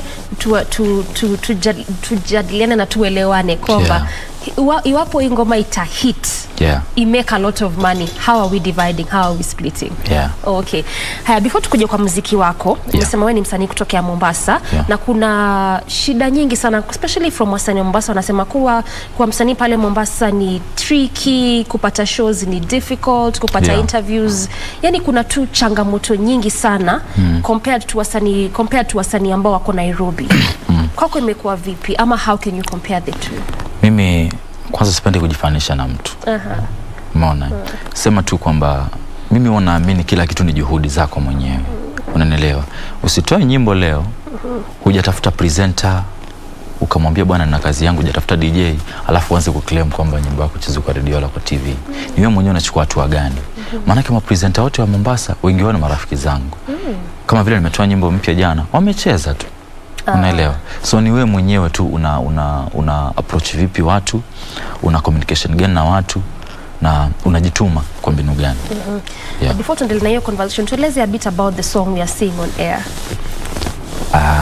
Kazi yangu mpya My Love. Inaitwa My Love, nimeshirikishwa na Claudia. Yeah, ni ngoma yake yeye ndo amenishirikisha, but the songwriter mimi ndo nimeandika. Yeah. So ukisema kwamba able to understand the concept, pia ndio tuweze kuelewa hii aspect ya kushare revenue huwa ina come up vipi. Kwa hii ngoma specific umesema huyu ni Claudia, Claudia amekushirikisha wewe. But wewe ndio umeandika. So part ya Claudia ni come up na concept na idea, ama how does that work? Part ya Claudia kwanza mimi ndo nimemfanya kwa msanii. Maana yake alinifuata akaniambia Tommy napenda unavyoimba, so natamani mimi pia nionekane kwa TV, niimbe niwe kama wewe. Shana leo nikamwambia inawezekana dada yangu. Muziki ni ABCD. Umeona? Tafuta hela, tafuta muda wa kutosha, safiri kutoka Eldoret njoo Nairobi, tukaenda kwa Bounce, tukarekodi, nikakuja na idea. Manake alifuata nilivyomwambia. Nilimwambia kwamba unatakiwa kuwa na pesa ya audio ya kutosha, pesa ya video ya kutosha, mavazi, location na kila kitu. Alivyojipanga, mbona ngoma isifanyike? Na tukaelewana kwamba hii project itakaa kwenye YouTube channel yako, ikitoka itakuwa hivi, ikilipa tutalipa na hivi.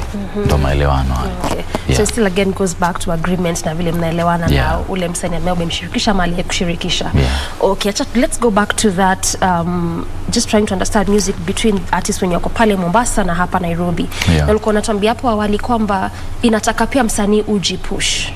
So unaona kwa mtazamo wako kwamba hiyo ndio one thing why ina lack, ama what normally happens that kuna a lot of complaints that yenyewe pale Coast ama pale Mombasa tricky sana kwa wasanii. Na ni wasanii wote, hata si waimbaji, hata wale wa kuigiza.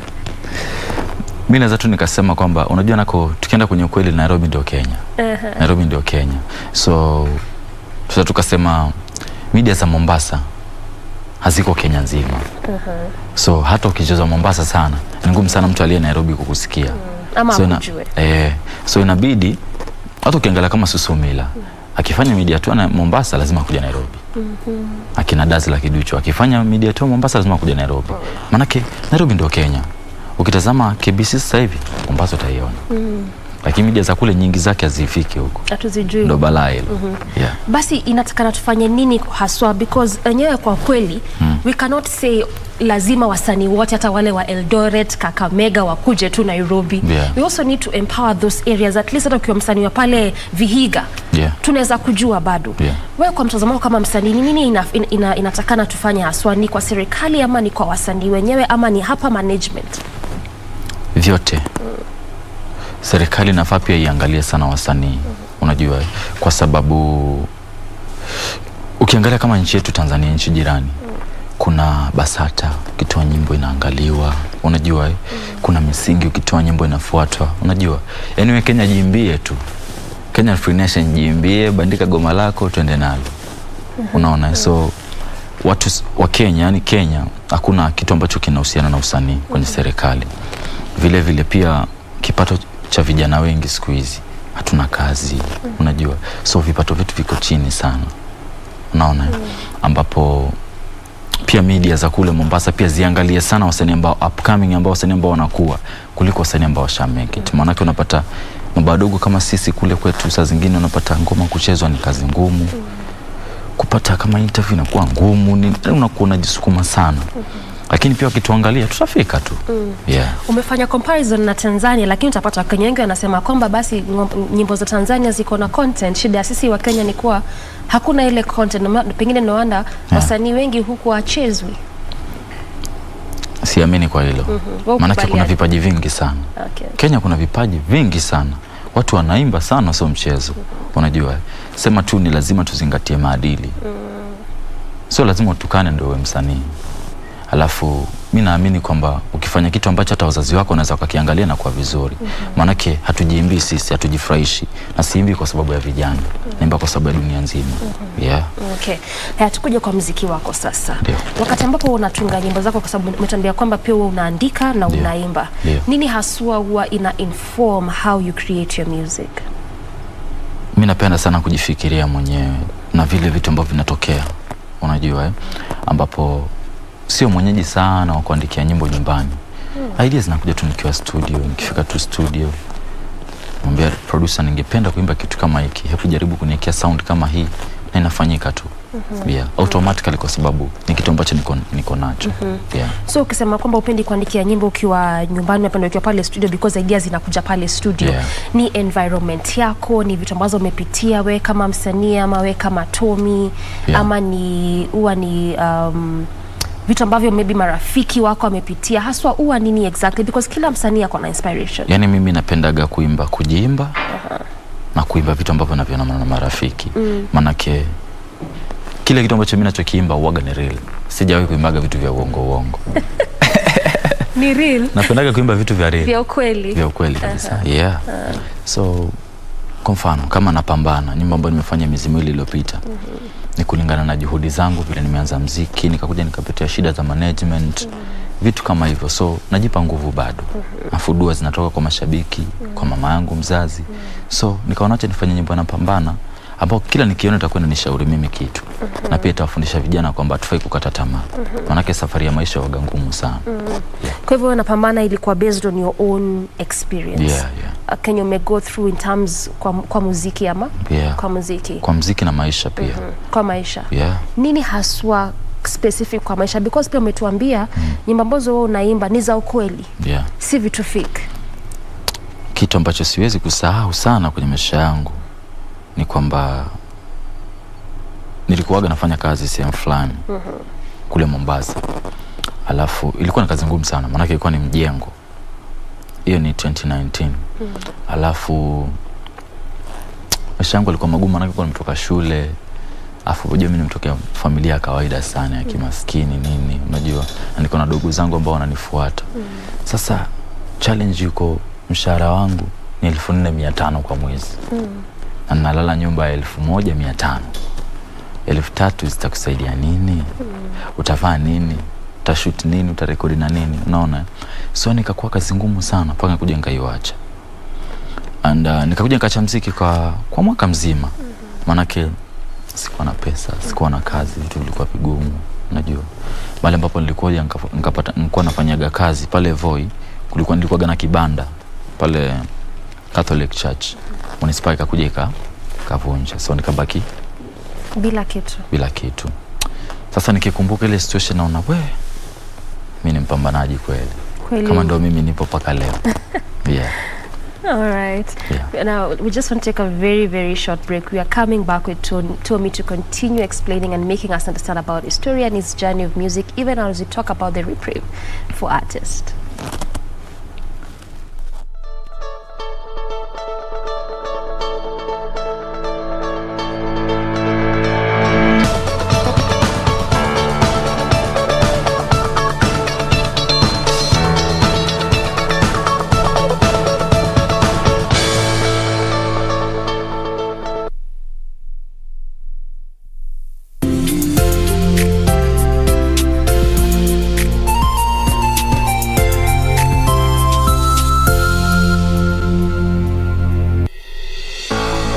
The global spending on research and development reached an all-time high of $1.7 trillion in the year 2020.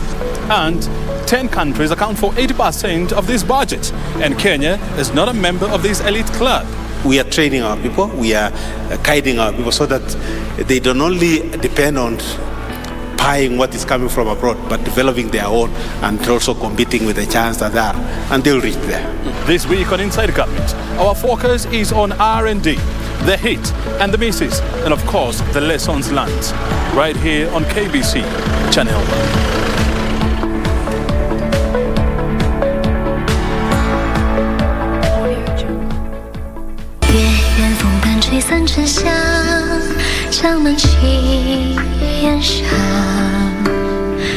Until now, we still don't know for certain if Longfei is a vessel. Bailey is putting pressure on us. Prince Chen is still a suspect. Send someone to closely watch everything Prince Chen does. Yes, Majesty. What do you mean by this? Feiya has now expelled you from the family. Take all your belongings and leave right away. Things are going as planned. His Majesty just sent men to the temple. Make sure they don't die this time. After you succeed, you'll be greatly rewarded. Thank you, Highness. Did you find out who that was? Majesty, it was the Crown Prince.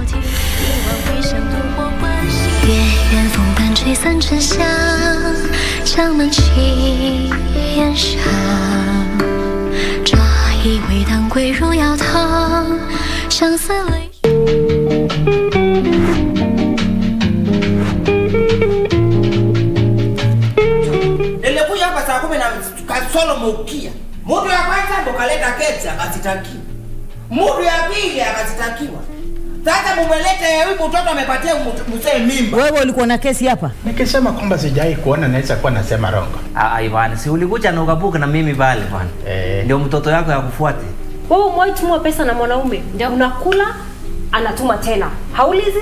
Unakula, anatuma tena. Kuna shida na hiyo? Huyu mzee hakuna mtu anatopokanga na wewe mzee. Hii tabia watu kula fair. Ishawahi kutokea. Si ndio? Wanacheza pale. Mia yangu nilikuliwa 50 pop. Nilisikia uchungu mbaya sana pale. 50 pop na pesa ngapi?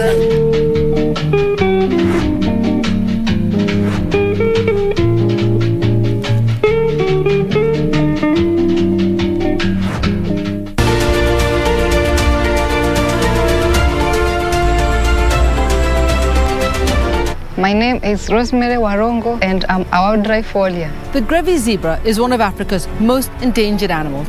In Kenya, we have 2,812. How they live as families, it's just like the way we live at home. All you need is a camera. Take a photograph. I just take the image and drag it in the software. Upload it onto the website and participate as a citizen scientist. This is Wildlife Warriors. And I'm Paula Cohon.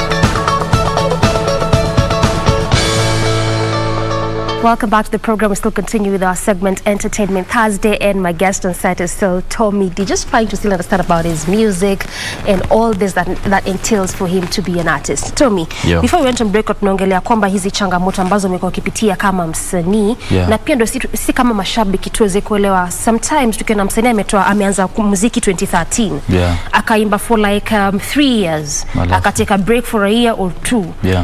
Mara mingi huwa tunasema hawa wasanii wa Kenya wako consistent. Unajua kitu kimoja mashabiki tu niwaeleweshe ni kwamba msanii akianza muziki obvious waga haujamlipa. Ni kitu cha kujaribu. Unajua so lazima utafute pesa ya producer, utafute pesa ya director wa video. Utafute pesa ya promotion. Unajua ambapo inategemea kipato chako na kipata wapi. Sijui unanielewa. Ambapo mimi nikianza sikuwa kwenye management. So kila kitu najitegemea. Nikafanya michakato yangu, nipate pesa ya kurekodi. Ile ngoma producer akifanya, ananipatia nyimbo yangu. Hii hapa, naifanyia nini? Inahitaji video. Ndio ende kachezwa KBC, inahitaji video nzuri. Nasema, wacha sasa hapa nitafute kama nika 50k ama 60k. Naenda nafanya michakato. Napata kama other hustles. Hustles zingine, sio muziki. Sio muziki. Umeona? Utafute ile pesa yako uipate hii hapa. Uanze sasa kukusanya watu, video vixen, makeup artist, kutafuta location, director, manguo. Sijui unanielewa. Nakuelewa. Vile vitu vyote kuja uvipate, ushoot video yako. Ukisha-shoot video yako, pengine umebaki bila pesa. Ile video yako director amekupatia video yako hii hapa. Unaipeleka wapi? Ndio video kali hapa. Umeshikilia na mkono wako unapeleka wapi? Umeona? Sasa utafute pesa promotion. Ndio uifikisha kwa TV, ufanye interviews nini. weke YouTube, pengine upate views ambazo ziweze zikakulipa. Useme paka nirudi tena hustle nikatafuta pesa nifanye kazi nyingine kubwa ambayo itaenda zaidi ya ile. Sio, unanielewa? So kitambo kuja kumake it kwenye muziki umeinvest sana. Unaelewa? Ambapo mimi ni binadamu wa kawaida. Sasa nikaandikwa kazi nikafutwa. Nahitaji maisha mengine. Nahitaji nisomeshe ndugu zangu, nilipe nyumba, nifanye maisha mengine yaendelee. Unanielewa? So mtu akibreak huwa ni kawaida. Kwa sababu huwezi kuwa tu unaweka pesa zako kwenye muziki na haujui zinarudi vipi. Sio, unanielewa? Sasa hivi mimi kinachofanya nafanya muziki sana ni kwa sababu pesa zangu nazitoa kwa muziki, nafanya muziki. Hakuna pesa natoa kwenye side hustle ndo nifanye muziki. So muziki imeanza kuleta hiyo revenue yake. Okay.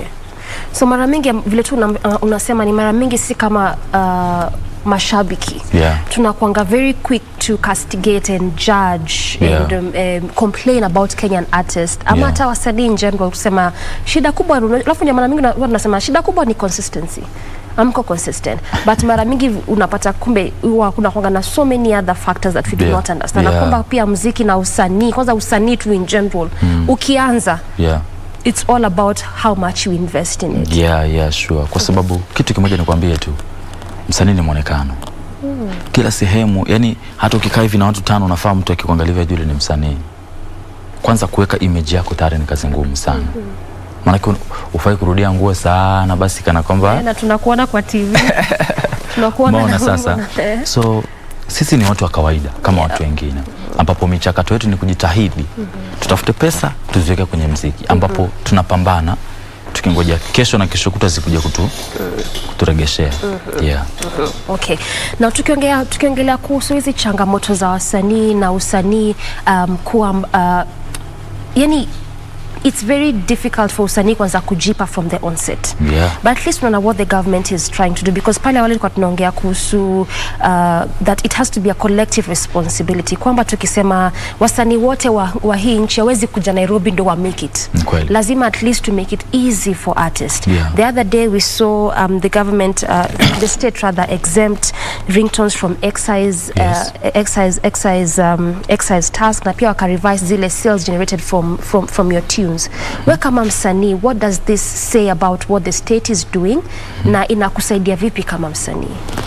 Unajua, mwanzo serikali yetu inafaa sana izingatie sana, ichukulie muziki kama kazi, kwa sababu sio kama side hustle. Daktari, nurses na judge ni wafanyi kazi. Ushaona? So music ni kazi pia. Ushaelewa? So inafaa serikali iweke muziki kwenye bajeti za nchi. Unanielewa? Tukienda kwenye issue za MCSK, ukiangalia mara nyingi kipato ambacho wasanii kinawafikia ni kidogo sana kuliko kipato ambacho wasanii wanakiweka kwenye muziki. Unanielewa? Prisk juzi walintumania sijui 1,000, ambapo 1,000 hawezi rekodi, hawezi kashuti video. So unaangalia pesa yenye umetumaniwa, unakuwa surprised. Wow. Sasa kama pesa itatoka kwa serikali kiasi hiki, itafika vipi mbele? Unanielewa? So ombi letu sisi kama wasanii, serikali pia ichukulie muziki kama kazi zingine. Itatusaidia sana na itakuwa sisi ni vizuri sana kufanya kazi tukiwa comfortable bila kutatizika. But obviously together what is happening clearly tunaweza sema serikali is doing its best. It is the government is trying. Ndio.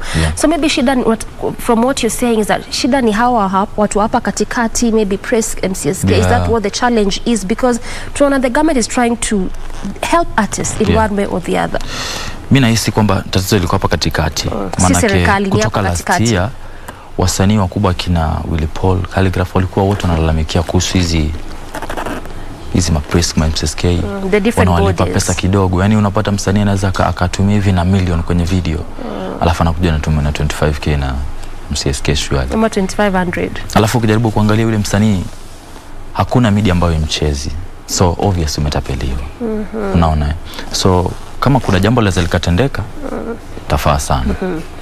But pia changamoto zingine unapata wengine wanasema kuwa ni hata wasanii ambao wanachipuka, they don't have the knowledge to know which bodies they need to be allied to, kama ni MCSK, kama ni Prisk. Sometimes from your perspective unaona kama hiyo huwa ni challenge kubwa inafanya wasanii wengi hata hizi pesa za muziki yao hawawezi pata. Unajua wasanii wengi upcoming. Tunakuwa tukiamini kwamba ukitoa nyimbo, ukienda YouTube, ukipata views 2-3 shakuwa star. Na utalipa kama Diamond ama kama kina Otile. No, ukifanya muziki, make sure uko kwenye ngome zote. Unaelewa, uko MCSK, uko Priest, uko Boomplay. Unajua, uko nasikiza. So that ikitoka 5, 2, 3, 4, ikikuja kwenye mwisho wa mwezi unapata kuna pesa ya kutosha za kata kufanya video. Hapo ndo tunafeli wasanii wao. Kwa hivyo pia wasanii kuna part yao wanafail. Tu si serikali kila wakati. Serikali unajua ichukulie wasanii serious. Tutilie maanani hilo jambo. Alafu at least kidogo pata kwa pepesi. Okay. So tukimalizia huu mjadala, Tommy, what next for you kama msanii? Mwisho siku siwezi nikajitabiri sana maana mimi si Mungu. Ila mashabiki zangu wategemea vitu vingi, wategemea muziki mzuri, wategemea video nzuri na hatua kwa hatua. Waniombee wafike pale YouTube, nimetoa video yangu mpya inaitwa My Love, nimeshirikishwa na Claudia na ni kazi nzuri. Ndio mimi nashukuru sana mashabiki ambao wameni support kutoka chini mpaka leo. Umeona, so I won't disappoint. Hauta disappoint mashabiki. Wategemea vitu kubwa and you won't disappoint them. Jiwe. All right, thank you so much, Tommy, for your insights, at least for making us understand what next for wasanii, then as you see what the government is trying to do kusaidia wasanii, si ndio? Okay, we want to take a very short break, but when we return, we come back with our last segment of the day, so stick around to find out.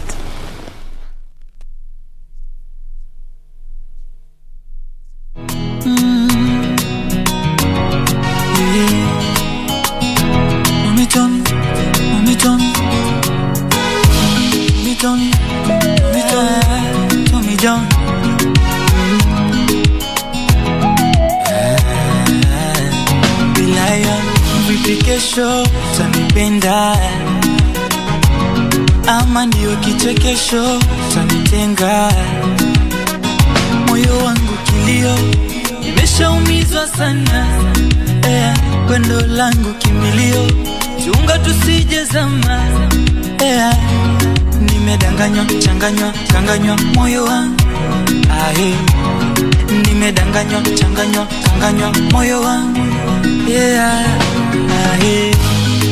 utantunzia penzi lanje, utantunzia oh mama we, utantunzia moyo wanje, utantunzia oh mama we, utantunzia penzi lanje, utantunzia oh mama we, utantunzia moyo wanje, utantunzia oh mama we. Tulivyo kama pacha, wengi wanaona wivu, wanatamani sana tuwe kando kando, tusile mbivu, tunavyong'aa kama nyota. Mpenzi wangu mie, nina furaha na nipoza nafsi yangu mie, unanipa mapenzi matamtam, unazidisha mashamsham, unanifanya mimi niwe na ham utamtam, unanipa mapenzi matamtam, unazidisha mashamsham, unanifanya mimi niwe na ham sishiwi ham, nimedanganywa kanganywa moyo wangu, nimedanganywa changanywa. All right, and as promised by Dee, we are back with our final segment for today on Entertainment Thursday, and this is all about the trending stories that have been hitting the social media streets with a bang. Some of them have found their way on mainstream media, but these are just some of what we picked up from the socials, and we welcome you to share with us your thoughts. Hashtag Good Morning Kenya at KBC Channel 1 is our official station handle. My handle is Jane Wamboy. My colleagues, they are at Doreen Range and at Ray Manyara. We are officially into our Udako Sesh segment, and before we get into it, we need to get into character. So hold on. Nitoe mashisho makawaida. Allah. Are you ready? Mko tayari? Disclaimer, mukiona nimeangalia off camera, mjue disioni. Okay? Just bear with me. Mbona unajipatia stress na una this? We are in character. Ai, hata kawa. We are in full character. So, let me start with this story that is sort of trending, borderline, showing us a serious problem that there is in society. And this is about a Form 2 student who was chased home due to school fees balance. The balance was 34,000 Kenya shillings. Akafukuzwa, akaenda nyumbani, akaambiwa na the school admission, by the way, you just come with anything that will help you pay this balance. He has been struggling here and there as per what information that has been put out there. Amekuwa akistruggle to just get the money that he needs for school, issues to do with uniform, shoes, and he even gets a uniform from other students, the old ones. That's what he has been surviving on. So he went home, akatafuta namna, ya kaona kuku. And from his mom, she told him that that cockerel is worth 1,000 bob, and that is what he took to school to help offset part of his balance. Akaambia wase, this is what I have for now. This white cockerel, it's worth 1,000 bob as per the market price. Therefore, nikona balance at 33K as of now. D, let me start with you, man. When you hear of this story, one, how do you feel about it? I think it's that, for me, I take it as that aspect of determination. Why I'm saying that is also is because the other day, actually just was yesterday, when we were reading from the papers that now school heads or principal are in a tussle. Why? Because the government said that there needs to be a smooth transition. Of course, from those living class 8 going to Form 1, Form 2 and all that, which puts the principals and school heads at a pickle, because there are some parents who actually could afford, but wanasema tu gava imesema, wako like, okay, we'll see what we can do. There are those who are actually, who genuinely cannot afford, and this could be that case, because if the fee was 34 and the corporal was going for 1,000 bob, and akuambia sasa imebaki 33K, with all honesty and all genuinity, clearly that is the mark that imebaki. I'm looking at this case as that case of determination, that hakuna kitu itani hold back. Yeah. Nothing is about to deter me from getting education if that is what I want. So whatever I'll need or whatever I'll have to do, I'll do it. And that reminds me, when I was in campus, we had those students where, you know, what was it called? Unafanya kazi ndio ilipe, unafanya kazi tu kwa shule, unapata kama ni kusafisha hapa na pale, kusaidia mtu administration. Yeah, I'm trying to also remember that word. The name has gone a bit, but when I remember, I'll tell you. Like, you see the student doing everything they could, even a course that would take about 4 years, for them would take like 6 years, just cause at the end of the day, if I had to do all this other side and menial jobs just to get fees, I will do this. And I think for me, this is, you know, it's something good, because, I mean, education is, if you can get a chance to go to school, and if you can get parents or guardians who can train you and put you through school, you need to appreciate that, because there are those out here who are doing everything, and I'm telling you, everything, to just be in school, to get an education, to get a paper, to, you know, to just be somewhere there when it comes to matters academic. So for me, for this Form 2 student, big up. Manze. All right, let me come to you, Ray. No, showing up to school with a cockerel to just help your parents offset part of the school fees balance. What do you feel about this?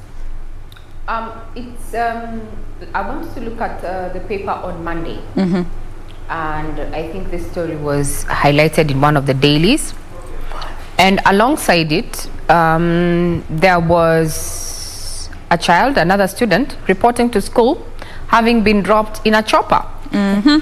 For me, that was a glaring difference in where we are as a society. There are those who are way at the top, and there are those who are struggling at the bottom.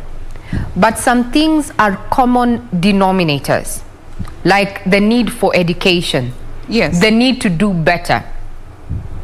And for lack of a better word, that family, that boy, has shown us that it doesn't matter where you are today.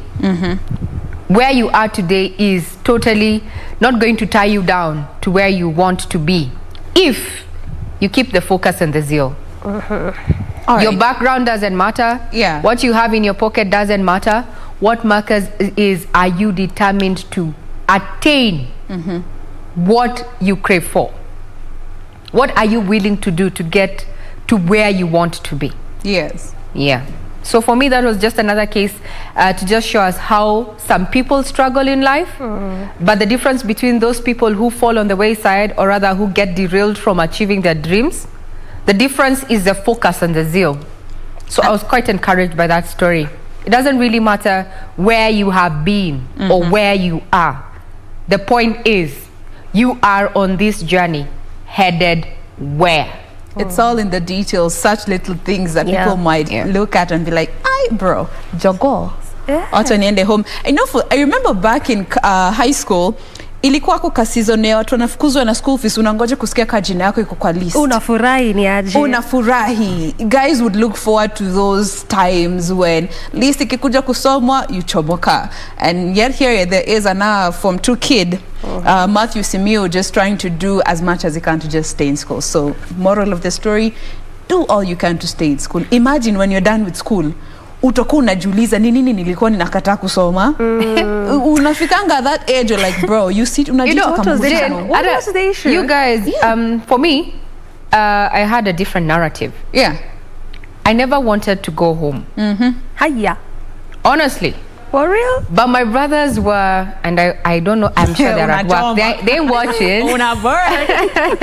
Wacha nichome, nikoshua wako kazini mahali. But all my brothers, and I come from a family of lots of brothers, have all snuck from school at some point. At some point. But I always I think it's because what my mom told me. My mom told me, there's nothing under the sun or the moon that would keep her from disciplining me if I got indisciplined.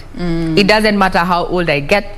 It doesn't matter how big or how tall I get. If she needs to smack me, she will smack the daylights out of me. Even at this age. And besides, actually my mom told me, and I remember she told me this in Form 3 after a serious thrash because of getting late to arrive back at home. Our curfew hour was at 5:59 p.m. She told me, for as long as I give birth to you, I am the only person who has a right to murder you. And that stuck. And that stuck. But you can bet Jane and Doreen, mimi siwezi beba kuku. The kuku itself is a problem. Give me a rabbit, give me something. Don't give me a chicken. Those things are ugly. The kuku too, you don't have a good relationship. And those things are when it's live. No, give me something else. Just not a chicken. Or a cock, for that matter. But I think honestly the moral of this story, not just from the aspect of that school setup, that do whatever you can to get in school, and Bamboy, that was a very good statement there, but I think it's all about, oh darling, I got you. All right. But I think it's all about in this life, sometimes you can be incapacitated in whatever area. It doesn't really have to be that aspect of fees. This is just what we're getting on the context. But whatever you can do to actually achieve your dreams in this life, as long as it's in the right context, just do it. All right. Yeah. Now, what do you guys think about this story? We welcome you to share with us your thoughts. And as you do that, watch your Vokisha Boda Kidogo, Twende Nigeria. And this is something that we talked about a while back with you, Ray. Story ya kutuma fare. So hiyo mambo ijaishanga bado. Ijaishanga na ilianzanga way before we found it. So there's this chick, the video has actually been doing rounds on the socials. There's this Nigerian chick, she got into a cab going to wherever she was going, and she knew Bay ata come through alipe fare. Si wakafika mali wanaenda, Bay akawa anaanza kupiga simu, Monday mashiki. Akapiga Monday mashiki, akaambia the cab guy, hey, I just see you try calling him, maybe atashika yako agotumie fare. The dude did not respond to her calls. An hour later, that's when the cab driver actually started recording her, akimwambia, madam, now me they bring you here, now you they refuse to pay me. Give me my money. Be I want to Nigeria. go. Yes. I don't know, Ray. The story of good Personally, sijai kula fare. Sijai kula fare. Walisema Ray anakaa kukula fare. Let us remember that debate. Well, you know, the question is, I hate that business with the fare business. I really don't advocate for it. I come from a school of thought that if a woman wants to come see you or wants to be in your company, at least for the first date, she will make an effort to get there. Don't sell yourself short, even for a man. Yeah. And I find it very immature, and I'm saying this with a lot of confidence. why would you even be doing a pin? Yeah, dropping a pin, sending a cab to that person and picking them to where you want them to be. If she wants to come over, she will. Man, she will. Yes, please stop this fair thing. She's great.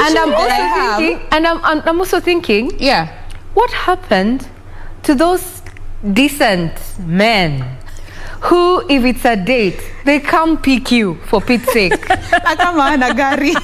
Akuje tupande matatu. So akuja mpaka lakini si arongai.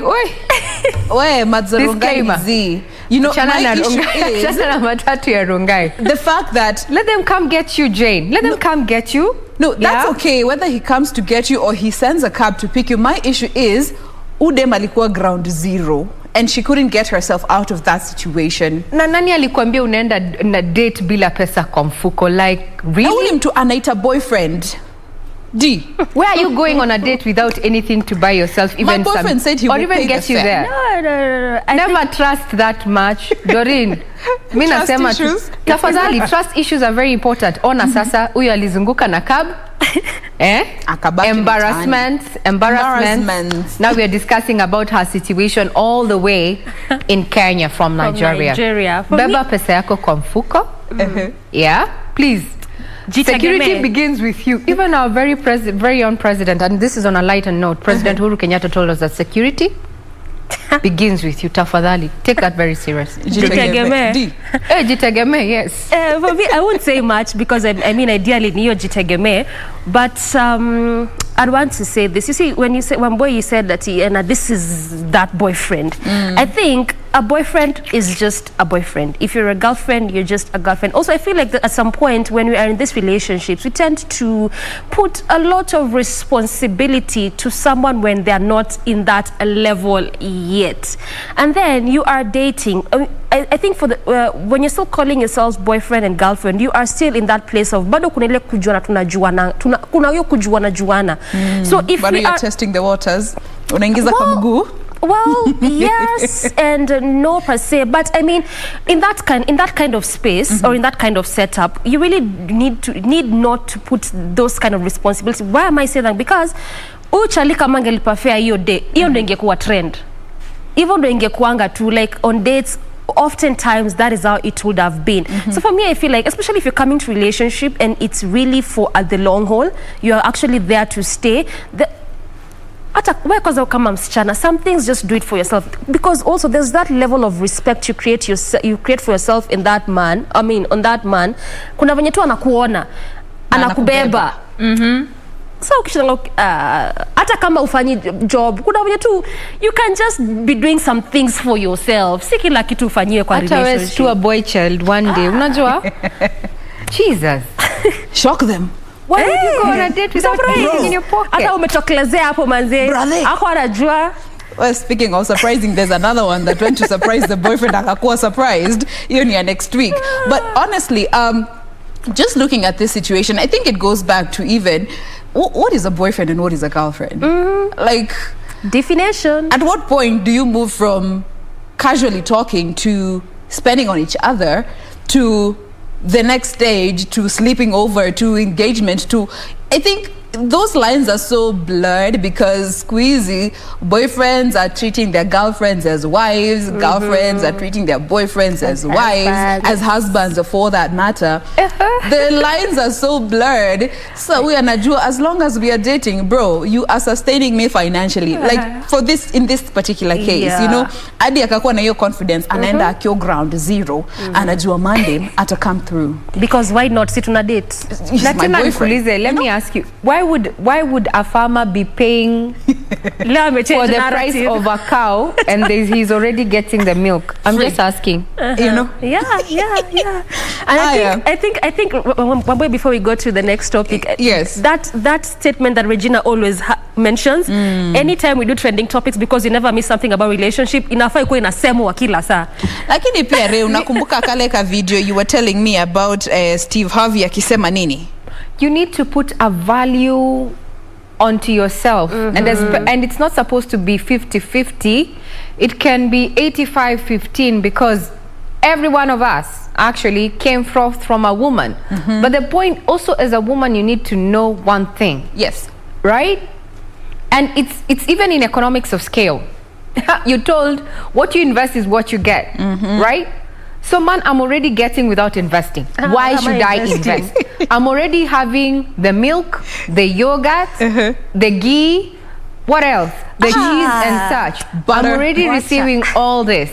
Why should I now invest in the cow? Even I'm just asking for free.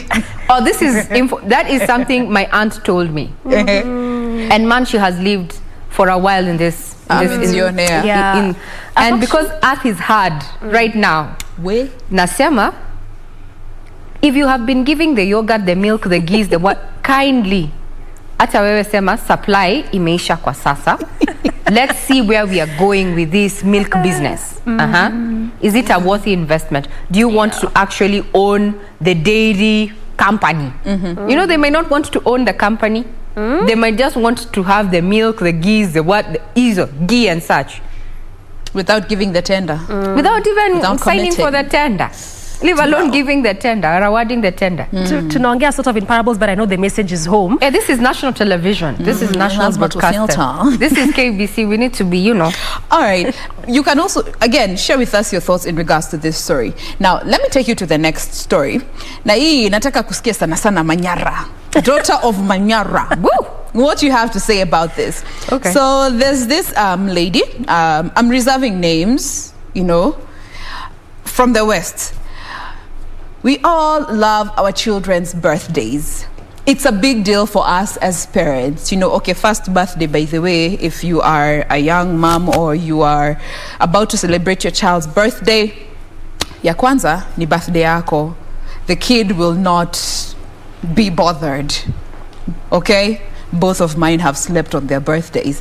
But just looking at your child's birthday, it's a big deal for you. You always look to do something for them. And the more they grow, the more you want to do things for them that make sense to them. So this lady wanted to gift her child. When they're famous, by the way. So when they were interviewed, the kid thought they saw a truck coming in. So she thought she's getting a trampoline. She's 9 years. She thought she's getting in because she thought. She thought she was getting a trampoline for her 9th birthday. Excitos. Looking forward to just remove that cover, only for her to find a Mercedes Benz. MG 350. Why would you buy a 9-year-old a Mercedes Benz? You have it, why not? Ama hizo ni first world problems. Yay. Zenye hatuwezi elewa juu tuko developing. Wow. I mean, I have so many answers to that. I'm trying to, you know, be the devil's advocate in this. Does it make sense for such grand gifts at such a young age? My question is, whose gift was it? Was it for the adults in that family? The mom, the 9-year-old girl. Yes, what I'm trying to say is that was not an age-appropriate gift. It was more a gift, in quotes, for the parents so that they can trend or otherwise, because they have made the headlines, really. The gift was not age-appropriate for their daughter, no matter the reason.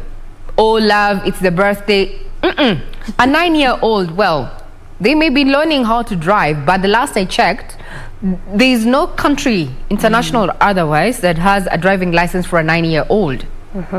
Right? So they'll have to take a few years before they can actually take the car out for a ride. What would have been more appropriate as a gift, you know?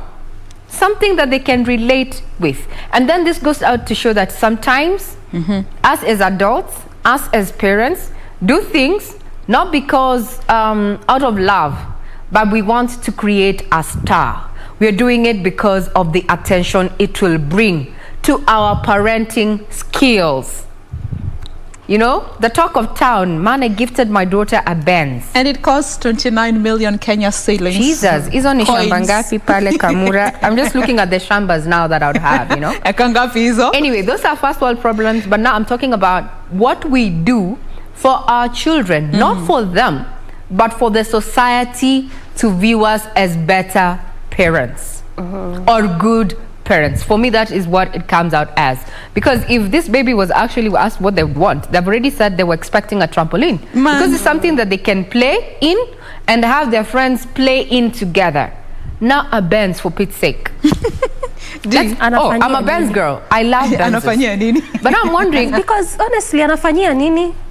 You know, and Regina has said it very well, because at 9 years old, really utafanyia. And you know, that point of even perhaps some parents who would want to do that just for attention or to be seen of how they're providing for their kids or how they're doing everything that their kids want.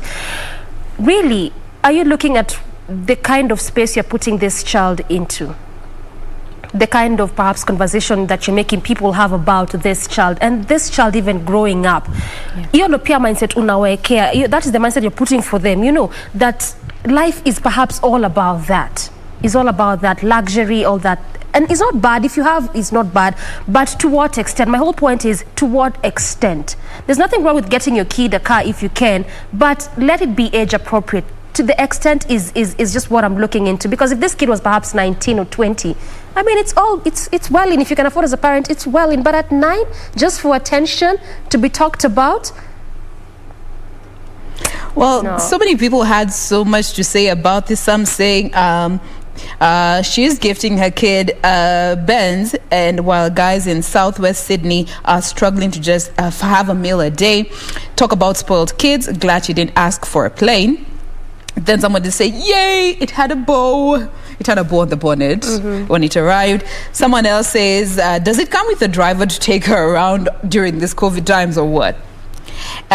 Someone else was saying, oh, the kid now actually went to, she has an Instagram account. The kid? Yes. Let me see. No, let me start with the mom's account, saying, all I'm saying is I hope I hope I'm around when she turns 16 to see what she will be up to with this car. So somebody else went on to say, I hope when she turns 16, I sincerely hope she's a polite and humble human being and not the opposite of this sort of expectation from the people that will have of her. You see, that's what I was saying. There's that, by what you're doing, you're already exposing that child, that they expect now for her or for him to be humble enough. But already whatever you're planting in them might not really depict humility. Lakini ni shida ya mtoto ama ni shida ya mzazi? Hiyo ni shida ya mzazi, si ya mtoto. Tukisema ukweli. Hiyo ni shida ya mzazi. Sometimes we try and overcompensate for absenteeism, not being there for their children when we need them, when they need us. So we try and overcompensate, you know, with either we buy them electronic gadgets, or take them to expensive places. We buy them unnecessary stuff to try and overcompensate for our failures as parents and guardians. But what you fail to understand is that at some point, that the only thing you can be able to do for your son or your daughter, for that matter, or a ward who is in your charge, will just require just you listening. There are times when the money and the influence will not solve the problems that these children will find themselves into or in. They will just need your guidance, your love, your presence, you listening. But unfortunately, a majority of us parents are learning well into the game when we really cannot change our behaviors, when overcompensating. When a child has missed you, has not seen you for 2 weeks, you're nowhere. You're nowhere. You're there, but you're not there. They have not seen you, then you come back, heavy laden with goods and goodies, trying and, you know, make them feel that they're still loved. But what they really needed, maybe they were bullied in school. Yeah. That week you were absent. They wanted mom to sit down and listen and even take appropriate action, but you never was there. You weren't there. But you come bearing gifts. Then what? They go to high school. The same thing happens. They get into campus. And that's where the rubber hits the road for a majority of children right now. Yeah. When they're young adults, they do not have the values. They do not have the support. Because after all, if I call mom right now or dad and tell them I'm in a fix, they'll just ask me, how much? Imagine. How much? And money is wired to your account. But sometimes it's not about money. Do you have time to relate with me as your child? Do you have time? Are you listening? We overcompensate and lose our children in the process. Yes. Yeah, and you see, just from what you're talking about, it reminds me of how we keep saying about this generation of ours, the kind of people that we've become. Tuko na tu audacity. We've got nothing else, you know. But you see, sometimes you sit even with kids of this time, of our time, and they'll tell you, for me, I had everything I wanted in life, but I only lacked my mom or my dad to sit down with me to have conversations, even conversations about life, how to deal, how to manage, how to handle things. You know, that's training. Because the way Ray is trying to put it is very correct. You call your mom sometimes, you call your dad, the first thing they ask you is how much. Maybe they feel like, okay, you've got into trouble, or maybe you just have issues with money. But sometimes you just call them and you just want to have a conversation. And you see, I feel like everything about life boils down to this conversations that we actually sit and talk. For this kid that we're building this context on, something very simple. Something very simple, but the parents felt, maybe when I was growing up as a parent, I didn't have this, so I will give my child this. Atakamako 2 years. But of what benefit? To what end? Now, as we bring this segment to a close, let me just read some feedback in regards to some of the stories that we have sampled. Let me start with Sam Bulo on Twitter, who's saying the analogy of a cow and its milk is not apt. That is a mentality. This is what drives men to cheat. Alafu women start crying ovyo kumbe. It's their own doing. Relationships ni kuongea. Then there is another one, Al Hassanat, saying, watching from Misiola, what's up? Anasema, kindly visualize marriages as a covenant where 2 or more individuals are involved. Mostly marriages involve a lot of giving, taking, sitting on emotions, and mostly sacrificing for the children. Therefore, let us envision on the positive traits of this noble union. Tukifunganga. Marriage is a covenant. Well, I think let's just put a cap at that particular point. We have thoroughly appreciated interacting with you guys, sharing with us your thoughts. Some of this feedback go way back to our second segment rather, which was in the headlines, commenting about, issues to do with relationships these days. We're seeing so many people ending up with suicide or killing each other due to relationship quarrels here and there. But nonetheless, we appreciate you for interacting with us here, being with us from the start up until now. We appreciate that. I am Jane Wambui. Have a lovely day. Do enjoy the rest of your viewing. And I'm Doreen Orange. Good morning. I'm Regina Manyara. Well, do what you have to do, because this is a new day to do better. We out.